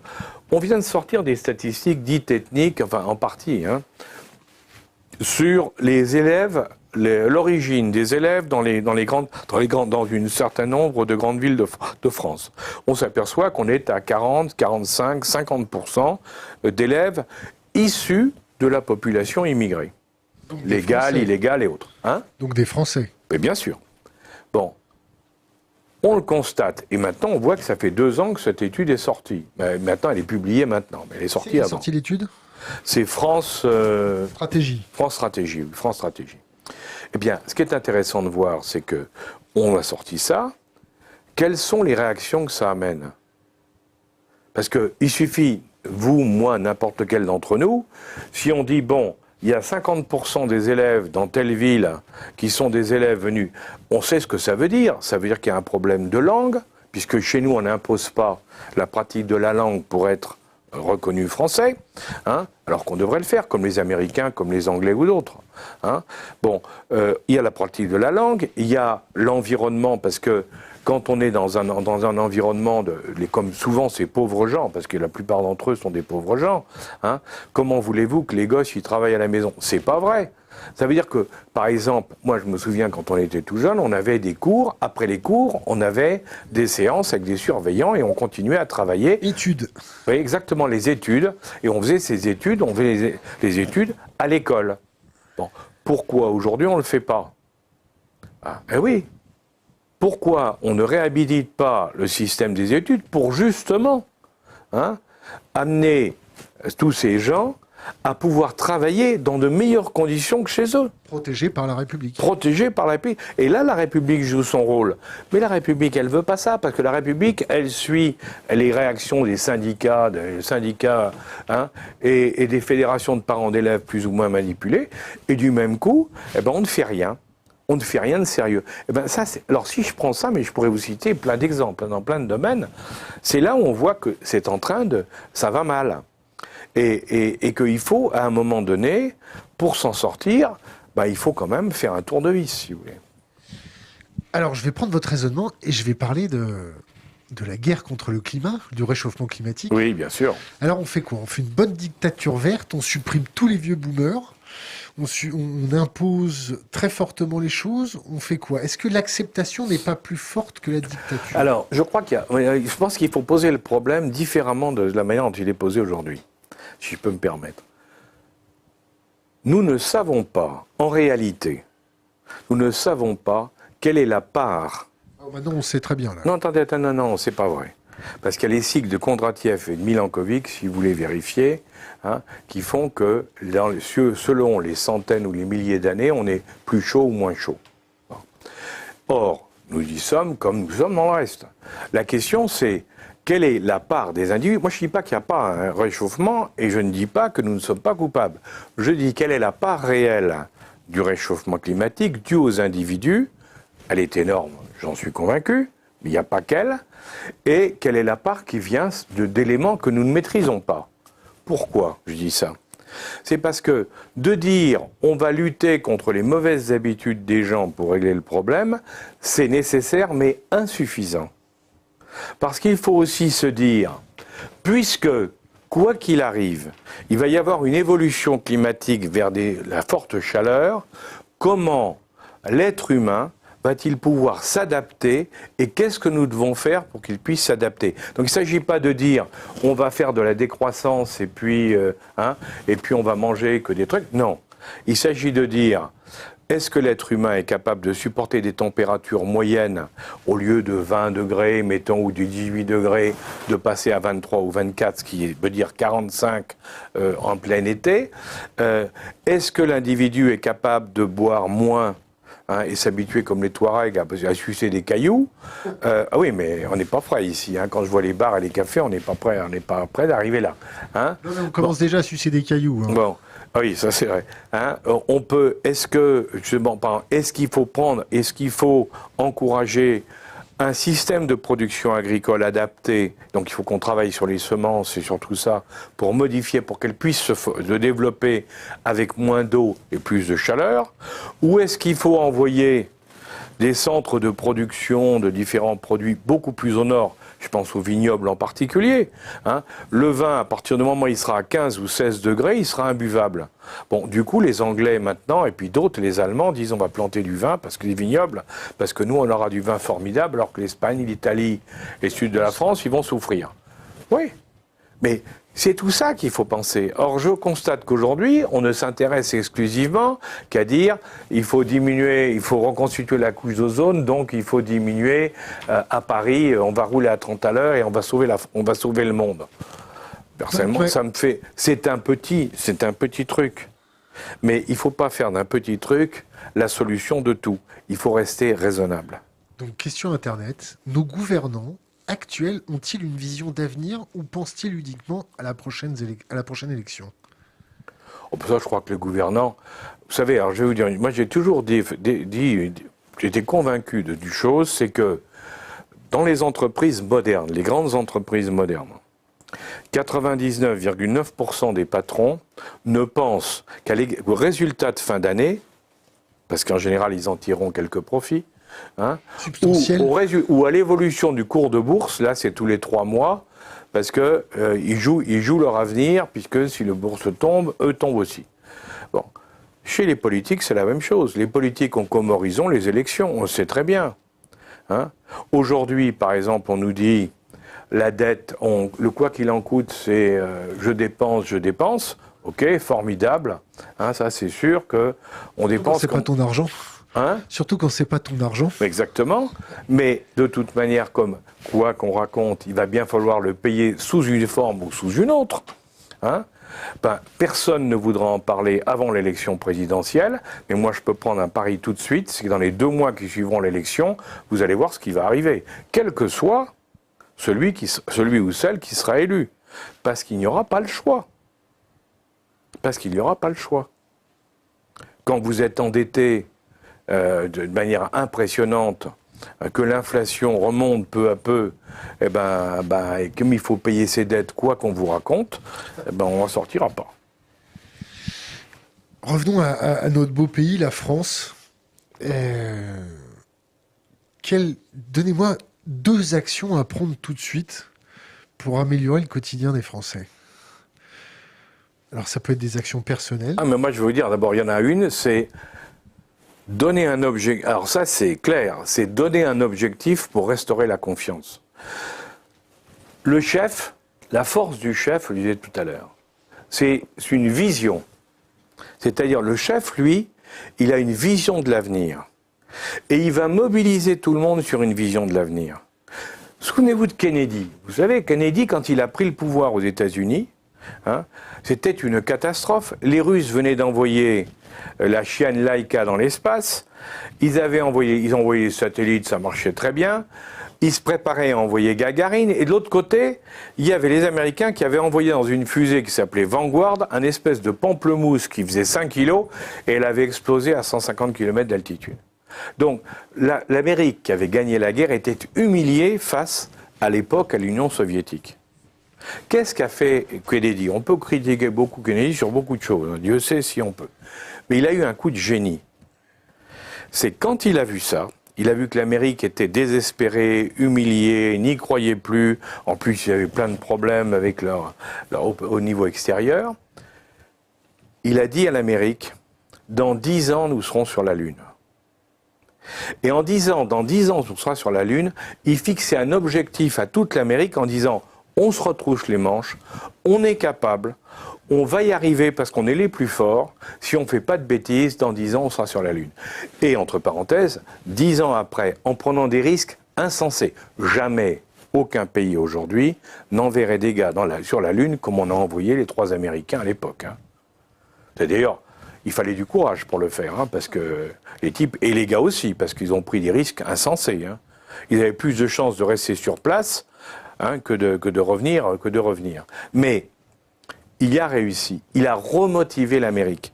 Parce que quand vous donnez un but et que les gens se mobilisent autour de ce but, ça crée, tout le monde le sait, ça crée un phénomène d'espérance.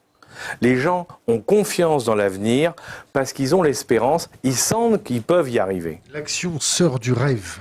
Exactement. C'est Saint-Exupéry qui disait ça. Le reniement de Saint-Pierre aussi. Mais oui, mais c'est vrai. Et c'est ça. Donc la première chose, comme je dirais, du chef, quel qu'il soit, c'est de remobiliser en donnant un objectif et un but. Alors bien sûr, la deuxième ensuite, c'est montrer l'exemple. C'est-à-dire que quand on dit à des gens, voilà ce qu'on va faire, il ne faut pas commencer par s'arrêter en route ou se perdre dans tous les petits chemins. C'est votre côté militaire qui parle. Non, parce que dans les entreprises, j'ai vu des entreprises gagner. J'ai eu la chance à un moment d'être par exemple, dans une entreprise qui s'appelait Jacob Suchard, c'était un Allemand, qui avait monté en partant d'un petit café à Hambourg, il avait monté le 2e groupe mondial de café et de chocolat. C'était pas mal, basé en Suisse. Et il s'appelait Klaus Jacobs. Et Jacobs, il était d'une clarté totale. Il disait, voilà, notre objectif, c'est ça. C'est d'être le premier mondial. Et toute l'entreprise, tout le monde était mobilisé là-dessus.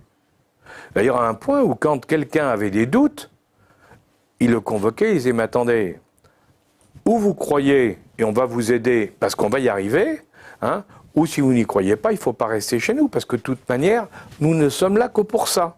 Donc c'était une conviction très partagée, si je peux dire, vous voyez.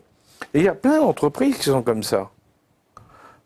Mais à partir du moment où elles ont des patrons qui sont des visionnaires, Michelin était un visionnaire, c'est pas un militaire, c'était un visionnaire, Michelin. Il a fait de sa boîte une sacrée boîte. Macron, c'est un visionnaire ou pas? Je pense pas. Qui dans la classe politique, la pauvreté de la classe politique, qui est visionnaire dans la classe politique française? Ce que je regrette aujourd'hui, c'est que justement, je trouve que pour le moment, en tout cas, on va voir avec la campagne, mais pour le moment, je ne vois pas de politique, de tout bord qu'il soit, qui soit un visionnaire. On a eu, le président Mitterrand était un visionnaire, Michel Rocard était un visionnaire. Je parlais de Pompidou tout à l'heure, c'était un visionnaire. Ils avaient Giscard, comme il était, c'était un visionnaire avec ses idées. C'était des gens qui avaient un mobile qui les poussait vers quelque chose et qui savaient le transmettre à tout le monde. Vous voyez ? Le problème là, c'est que on cherche et on voit pas grand-chose qui nous annonce là où on va aller et là où on doit aller. Si on n'a plus de chef, si on n'a pas de chef à disposition, est-ce que notre armée va nous aider, à votre avis? Est-ce qu'il y a des leaders encore dans notre armée? Ou est-ce que c'est... Les militaires on a d'excellents, quelques-uns du chef de l'armée actuelle qui sont excellents, d'autant plus qu'ils ont fait leurs preuves non seulement dans les bureaux, mais au feu, enfin au combat. Hein, ce qui à une époque n'était pas le cas chez nous. Hein. Là, maintenant, on a des gens qui, effectivement, se sont battus dans les différents théâtres d'opération et qui ont grimpé les échelons et qui sont maintenant les chefs de l'armée. Je crois qu'ils connaissent très bien leur métier. Mais il ne faut pas confondre le militaire avec son système, son organisation, hein, avec le civil. Il ne faut pas confondre le militaire avec le politique. D'ailleurs, regardez, quand les militaires prennent leur retraite et se reconvertissent dans le civil, il n'y en a pas beaucoup qui s'en sortent. Et pourtant, ils sont très brillants. Mais ils ont du mal à s'adapter à un mode de vie, à un mode d'expression, à un mode de raisonnement qui n'est pas le leur. Hein? Ça ne veut pas dire qu'ils sont mauvais ou bons, ça veut dire que c'est autre chose. Ils sont inadaptés. Voilà. Et je pense que, et au niveau du politique, je pense qu'alors là, le politique en France en particulier, pour de multiples raisons, le politique est englué dans des doctrines du passé et n'a pas été capable de se faire sa propre révolution pour imaginer l'avenir. Hein? Et aujourd'hui, les politiques sont, la plupart des politiques, il faut bien le dire, vivent au jour le jour au gré des sondages. Bon, élargissons un peu le domaine. La Chine, la Russie, l'Inde, le Pakistan, on en fait quoi ? Le Pakistan se rapproche de la Chine, bien sûr, pour se défendre. Comme le Pakistan est à côté de l'Afghanistan, entre parenthèses, on voit que là, il est en train de se faire quelque chose. Et sachant que d'autre côté, il y a l'Iran. Donc là, il va se passer quelque chose, mais quelque chose d'intéressant, de construction. Hein. L'Inde, l'Amérique aujourd'hui essaie de se rapprocher, les États-Unis essaient de se rapprocher de l'Inde. À marche forcée, hein, ils veulent vraiment se rapprocher de l'Inde. Pourquoi ? Parce que c'est le seul pays qui reste en Asie qui est capable de tenir tête à la Chine. Parce qu'en environ 2050, ça devrait être le pays le plus peuplé du monde. Hein, et ça devrait être la deuxième puissance mondiale sur le plan économique. Hein. Les Chinois numéro 1, les Indiens numéro 2, les Américains numéro 3. La France où ?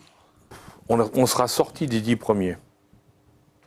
On sera sorti des 10 premiers. On perd régulièrement, on sera sorti. On s'est fait passer justement par l'Inde, mais l'Inde, elle grimpe et nous, on descend. Donc ça va être catastrophique pour le pays. C'est-à-dire qu'il faut qu'on trouve des ressources, mais justement, il faut qu'on change de stratégie et de politique pour admettre que nous ne sommes plus la grande puissance qu'on a été, qu'on a des points forts, et il faut, comme on dit dans les affaires, hein, il faut apprendre à capitaliser sur nos points forts à fond. Hein, et à par contre essayer d'évacuer les points faibles, parce que là-dessus on coule. Or nous gaspillons nos moyens aussi bien sur le faible que sur le fort. Donc on perd une bonne partie de nos capacités. La Chine ? C'est quoi avec la Chine ? La Chine, pour moi, c'est le pays qui est en train de... Alors, la Chine est en train d'arriver, ils sont en train de devenir la première puissance mondiale. Les Américains, première puissance mondiale économique, hein, économique.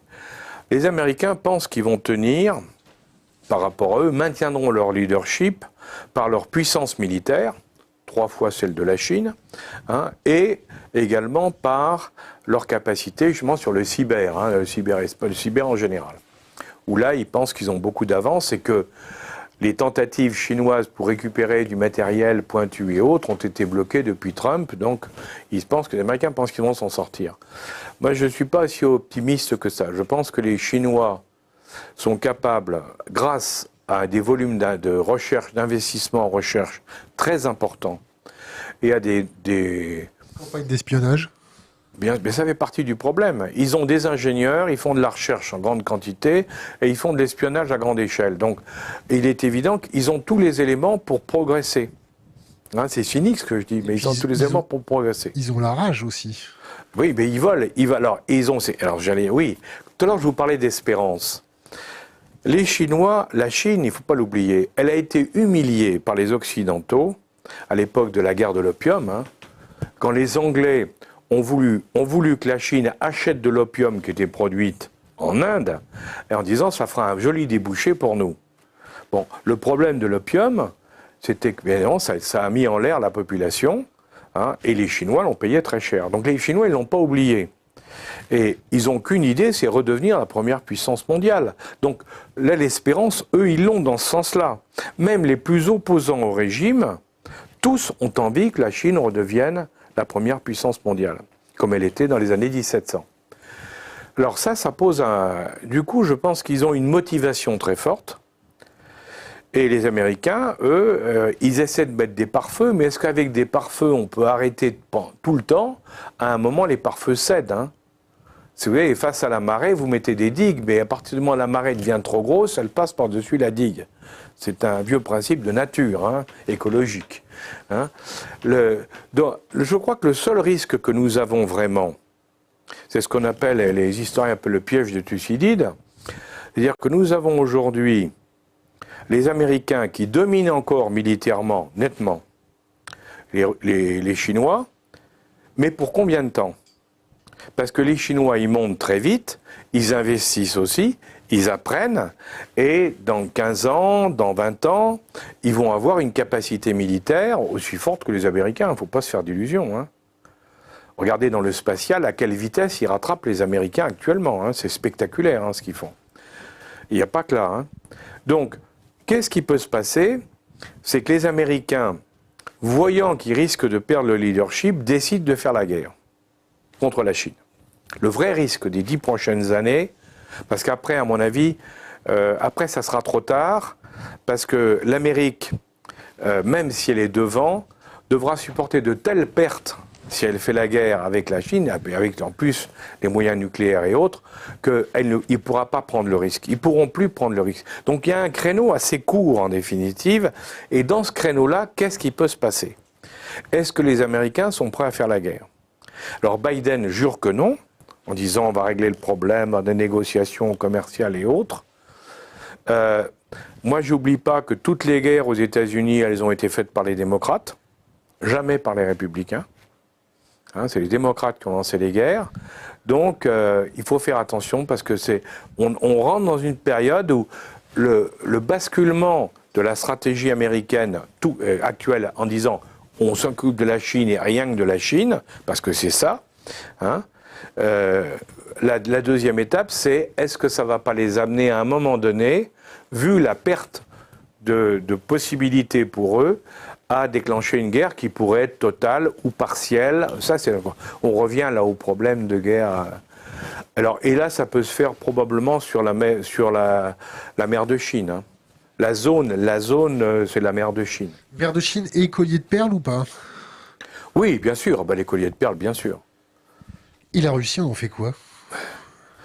La Russie, elle subit une erreur stratégique de l'Europe depuis les années 2000. Hein. Et là, après la chancelière Merkel, après, elle a pas bien joué le jeu par rapport à quand elle est arrivée aussi. Elle a pas aidé. Quand le président Poutine avait dit en tout début des années 2000, je veux me rapprocher de l'Europe, on n'y a pas cru.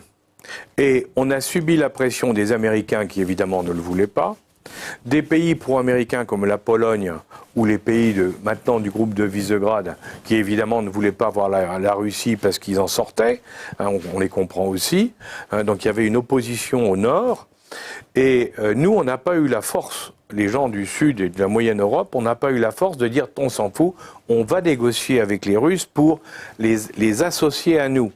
Ce que De Gaulle appelait l'Europe de l'Atlantique à l'Oural. Hein. Et indiscutablement, ça, c'était la politique à faire, parce que on mettait les Russes avec nous. Les Américains, ensuite, dans un deuxième temps, parce ils ont toujours eu peur de ça, hein, ils ont toujours eu peur de ce rapprochement russo-européen qui ferait de cet ensemble un groupe plus puissant que les États-Unis sur le plan d'ensemble. Hein. Faut pas l'oublier. Hein. À cause la Russie amenant les énergies, et nous amenant tout le reste. Donc on pouvait arriver à faire quelque chose de très fort. Donc les Américains, dans un deuxième temps, ont créé des pôles de déstabilisation en Europe pour empêcher qu'il y ait des rapprochements. Le majeur, c'est l'Ukraine. Hein. L'Ukraine a été montée pour justement créer une opposition, un foyer d'opposition dans la durée entre l'Europe et les Russes. Donc ça a été une... Avec tout ça, les Russes ont été séparés, et d'un autre côté, avec les sanctions que nous avons prises en Europe en particulier, qu'est-ce qu'on a fait? On a poussé les Russes vers les Chinois. Alors maintenant, ce qui apparaît, c'est que la discussion, semble-t-il, ils en ont parlé à Genève, quand le président Poutine a rencontré le président Biden. Le problème maintenant pour les Américains, c'est d'empêcher que les Russes aillent trop loin avec la Chine. Et le problème de Poutine, c'est qu'il voit les Chinois arriver en masse en Sibérie, parce que les salaires sont plus élevés qu'en Chine, hein, et donc il y a une colonisation actuellement de la Sibérie par les Chinois. Or, si on dit colonisation, à un moment donné, les Chinois peuvent dire mais il y a plus de Chinois qu'autres en Sibérie, donc c'est pour nous, et c'est les zones énergiques. Donc là, il y a une stratégie où Moscou a absolument besoin de se protéger, et il a besoin des Occidentaux, indiscutablement, pour justement faire face, hein, et alors que les Occidentaux l'ont poussé dans les bras des Chinois. Question Internet. L'austérité, c'est un modèle tenable pour la France? Question. Aucun investissement dans l'éducation, dans notre recherche, dans notre technologie, aucune défense de nos industries. Il rajoute un PS. Je ne savais pas que Bush père et fils étaient démocrates. Guerre du Golfe, guerre d'Irak. Oui, pour Bush, oui, mais attendez, Bush c'était effectivement, mais oui, c'est vrai, pour Bush, c'est vrai, vous avez raison, Bush n'était pas démocrate. Mais le reste est vrai. Le reste est vrai, il peut vérifier, le reste est vrai. Et même d'avant. L'austérité. Pardon? L'austérité.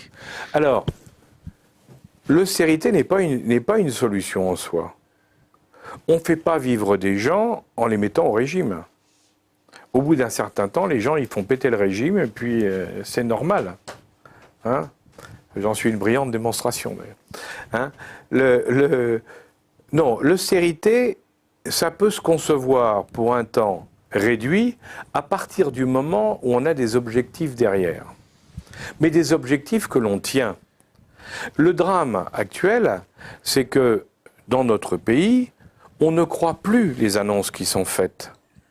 Dans tous les domaines. On vous annonce demain, on va faire ça, personne n'y croit. Et je dirais, et même quand c'est vrai, les gens disent, ça c'est qu'ils l'ont fait, c'est qu'il y a eu quelque chose, et ben, c'est pas, on nous cache quelque chose. En définitive, le problème, c'est le manque de croyance, de confiance. C'est un problème de confiance. Comment on rétablit la confiance? Par l'espérance et par les objectifs. Je reviens à ce que je disais tout à l'heure, la part de rêve. Il faut faire rêver les gens pour les mobiliser. Comment on va les faire rêver? On a un réchauffement climatique qui va nous envoyer dans le mur. On a un système financier qui tient juste par des effets de manche. On a une classe politique européenne qui est en décrépitude totale. On va avoir des tensions sur nos approvisionnements en eau, en énergie, oui, sûr, oui. en alimentation. On va avoir une augmentation des communautaristes. On va avoir une augmentation des gens qui s'indignent pour tout un tas de choses. Ça va devenir complètement ingouvernable. On va se retrouver avec quoi? Une dictature? On va se retrouver avec quoi? Même le chaos? Non, je crois qu'il ne faut pas souhaiter la dictature, bien entendu, parce que les dictatures sont toujours des moments très durs à vivre pour les gens qui y sont soumis, bien entendu. Et ça ne s'anime pas toujours très bien, c'est le moins qu'on puisse dire. Mais ce que je crois quand même, c'est que dans la vie, il faut toujours avoir l'espoir. C'est-à-dire qu'il ne faut pas... Certes, quand on voit la longue énumération qui vient d'être faite... Non exhaustive. Oui, non exhaustive. Hein, on se dit, oh là, on est vraiment mal parti. Oui, mais n'empêche qu'il y a toujours quelque chose. Il y a toujours quelque chose qui permet de s'en sortir. Il y a toujours quelque chose qui se passe.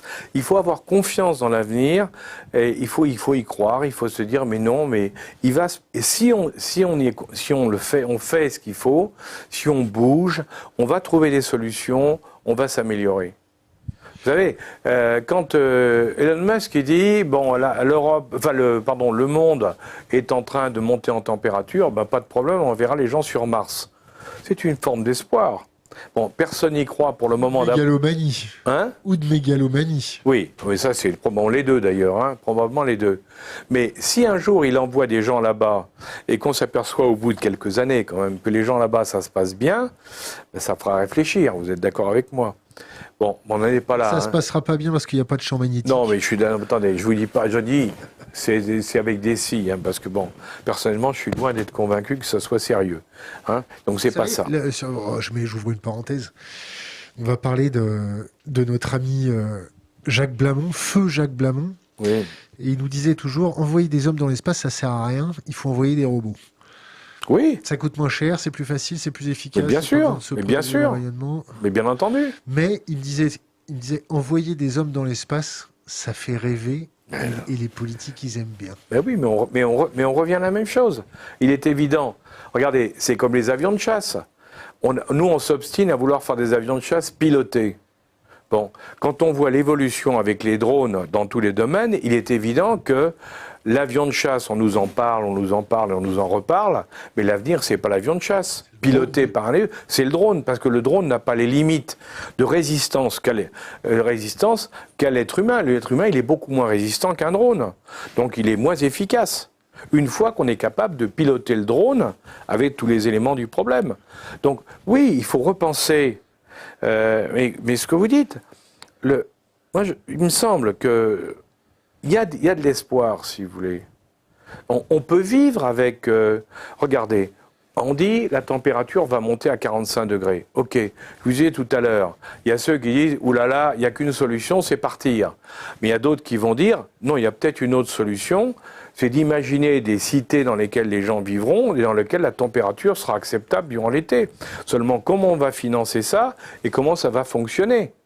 Et là, on revient à ce problème, est-ce que c'est alors avec du nucléaire, hein ? Est-ce que c'est avec de l'hydrogène ? Parce qu'on n'en parle pas. Mais l'avenir, c'est pas l'électrique. L'électrique, c'est une fumisterie. C'est plus polluant, c'est aussi polluant, si c'est pas plus polluant qu'avec tous les déchets et tout, et l'extraction, que ce qu'on fait avec les énergies fossiles. Ça délocalise la pollution, c'est bien pour les politiques. Mais voilà, mais le vrai problème, c'est l'hydrogène.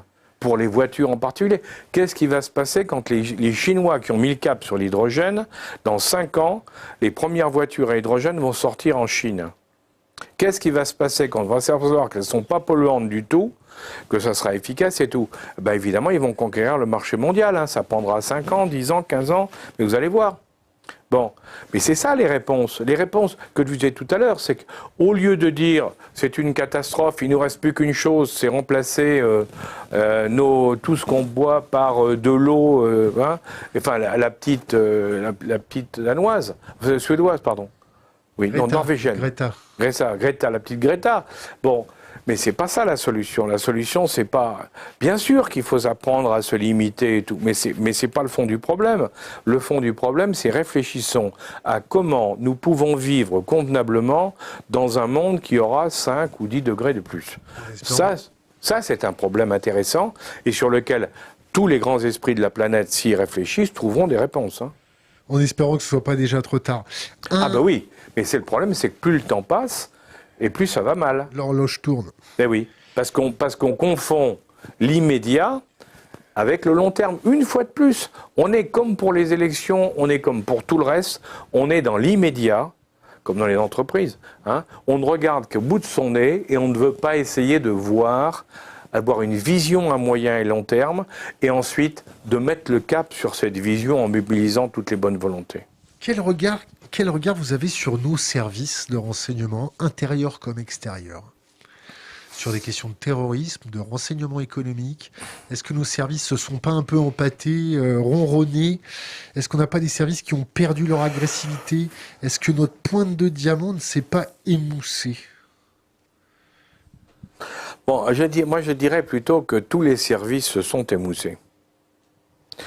Parce que là comme ailleurs, il y a une certaine routine des esprits qui est rentrée dans le système et qui fait que on voit bien les interprétations qui ont été faites dans les années précédentes d'un certain nombre de problèmes complexes sur le terrorisme, sur les pays en guerre, type Syrie, Libye, ou ce que vous voulez, ou Afrique, ou le Sahel, on voit bien que les interprétations qui ont été faites, enfin du moins les décisions prises par les dirigeants ont été des décisions erronées.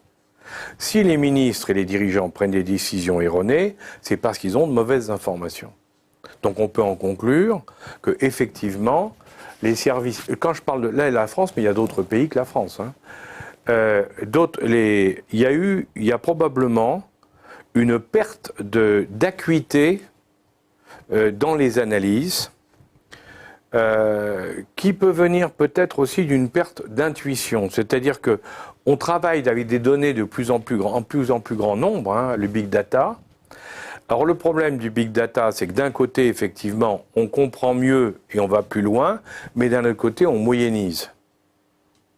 Et la moyennisation vous fait passer à côté des éléments vraiment spécifiques, si vous voulez. Hein. Donc c'est pour ça que je dis, probablement, on a perdu l'intuition.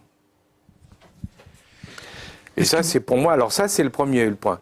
Sur le plan de la lutte antiterroriste, bon, je pense que les services ont fait ce qu'ils devaient faire. Et surtout, il y a un point qui a été très positif dans les 20 dernières années, ça a été le développement de la collaboration entre tous les services sur les problèmes de terrorisme. Parce que c'est sûr que comme chacun était menacé, hein, chacun a voulu travailler avec l'autre. Donc là, il y a eu de gros progrès sur le plan de la lutte antiterroriste parce que on a mieux compris les mécanismes et on a échangé des informations. Le problème, c'est que là aussi, et c'est ce qui se passe aussi d'ailleurs à l'intérieur, hein, dans le problème des banlieues et autres. Le problème, c'est que on regarde des événements, on essaie d'empêcher un événement, mais en même temps, on n'essaie pas de répondre au problème de fond qui a amené à cet événement. Si vous voulez, c'est ça le truc. C'est un peu ce que je vous disais tout à l'heure. Si j'ai une classe dans laquelle les gens ne parlent pas le français et n'ont pas les moyens de faire des études, il faut que je traite ce problème en priorité, sinon ça ne marchera pas. Et ceux se considéreront à ce moment-là comme des exclus, avec toutes les conséquences que ça aura. Je crois que c'est ça. Hein. Si les gens sont partis fascinés, alors faut pas oublier, hein, on a accusé les jeunes des banlieues d'être partis en Syrie. Mais on oublie trop souvent qu'en 36-37, les communistes chez nous sont partis en Espagne, et pas que des communistes, hein. Des rêveurs, des aventuriers, des gens qui avaient envie de vivre une aventure, sont partis en Espagne, hein, pour faire la guerre avec les républicains. Donc, si vous voulez, à chaque étape, à chaque période, hein, dans l'histoire, il y a comme ça une attractivité qui se crée. Hein. Le problème, c'est qu'il faut y apporter, l'État doit y apporter le plus vite possible des réponses efficaces pour y mettre un terme. Sinon, c'est une dérive qui se prolonge dans le temps. Question Internet. Avons-nous suffisamment de recul pour comprendre quel est le rapport d'Emmanuel Macron au service de renseignement, entre parenthèses, méfiance, complicité, pure vision comptable, fermez la parenthèse, ou bien faudra-t-il attendre à minima 2022 pour cela ? Ah non, je pense que le président de la République, il a à côté de lui, il a un coordinateur national du renseignement. Hein, il a des patrons du renseignement, hein, du renseignement intérieur et du renseignement extérieur. Donc je crois ils ont un certain nombre de choses. Et je crois qu'il a un certain nombre d'informations. La question qu'on peut se poser, c'est est-ce que le président et son équipe, parce qu'il n'est pas tout seul, est-ce que les ministres prennent véritablement en compte les informations réelles sur la situation, sur les différents terrains ? Ou alors, ou pas. C'est clair, quand on voit le souhait, par exemple, du ministre des Affaires étrangères sur l'Afghanistan qui dit « je souhaite un gouvernement inclusif », bon... Le Drian. Hein, oui, le Drian, oui. C'est certainement un excellent ministre, mais visiblement là, il n'avait pas compris la situation. C'est le moins qu'on puisse dire. Vous voyez ? Donc la question, c'est effectivement, est-ce que... Et ça, c'est le problème des services de renseignement. Est-ce que les services de renseignement fournissent des notes qui ne font pas plaisir, mais qui représentent la réalité, ou est-ce qu'ils font des notes qui font plaisir, mais qui sont très éloignés de la réalité. On appelle ça une note comment ? Une note pas de couilles, pas d'embrouille. Oui, si on veut.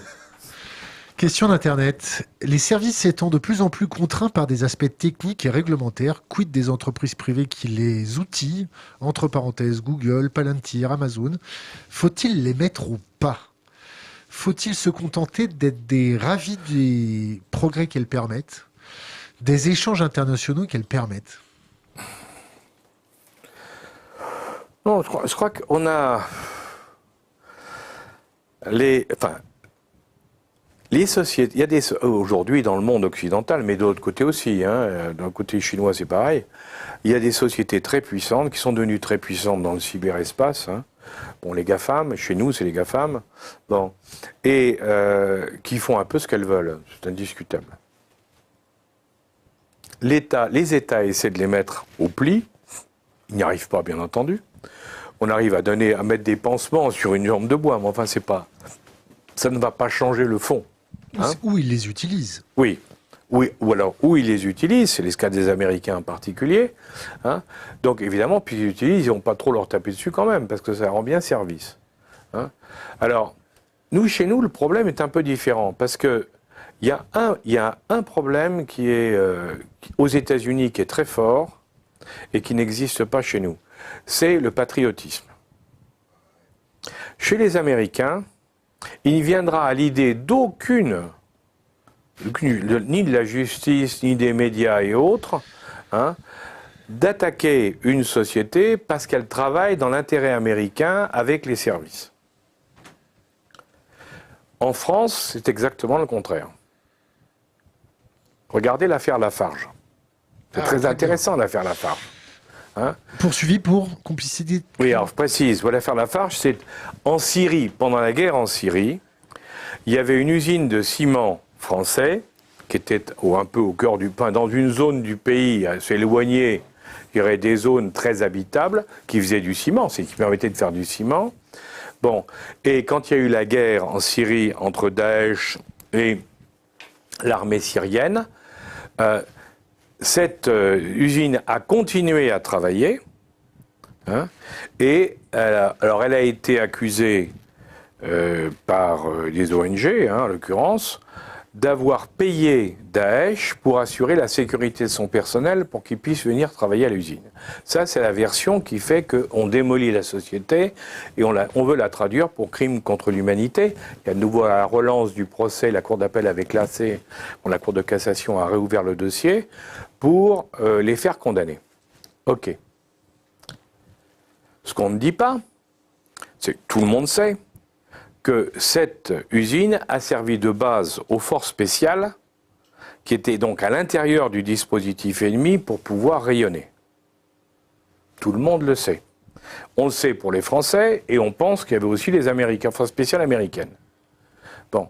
Donc on est en train de condamner du point de vue civil une société dans un aspect civil évidemment très mal, hein, très mauvais puisqu'il a payé l'autre, mais sans regarder l'autre aspect, dans lequel, au contraire, il s'agissait de l'intérêt national et de la protection de nos soldats, hein, et de la conduite de la guerre. Bon. Moi, vous voyez, alors, aux États-Unis, ça, c'est impensable. Chez nous, regardez ce qui se passe. On arrive à la fin de notre interview. Est-ce que vous avez 3 bouquins à conseiller à notre communauté? 3 livres?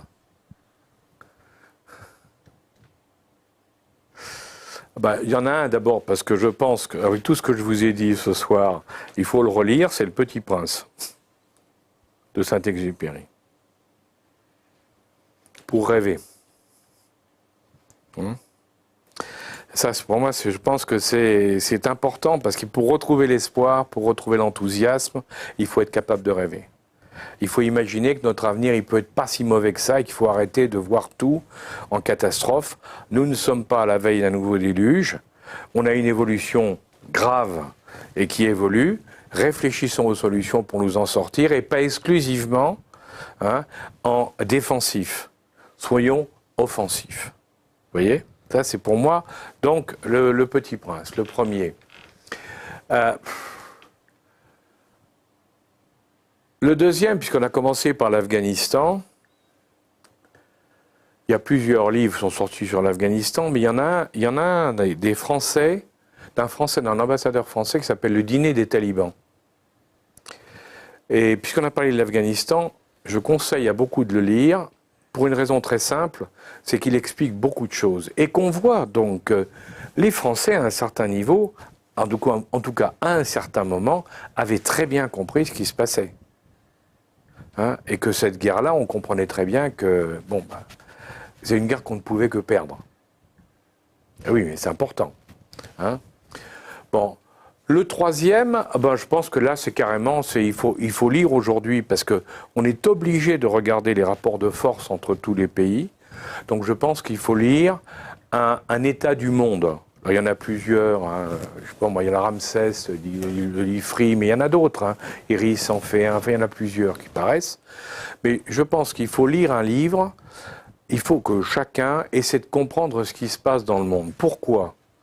Parce que nous sommes, dans un pays qui est nombriliste à un point, qui est devenu nombriliste à un point absolument invraisemblable.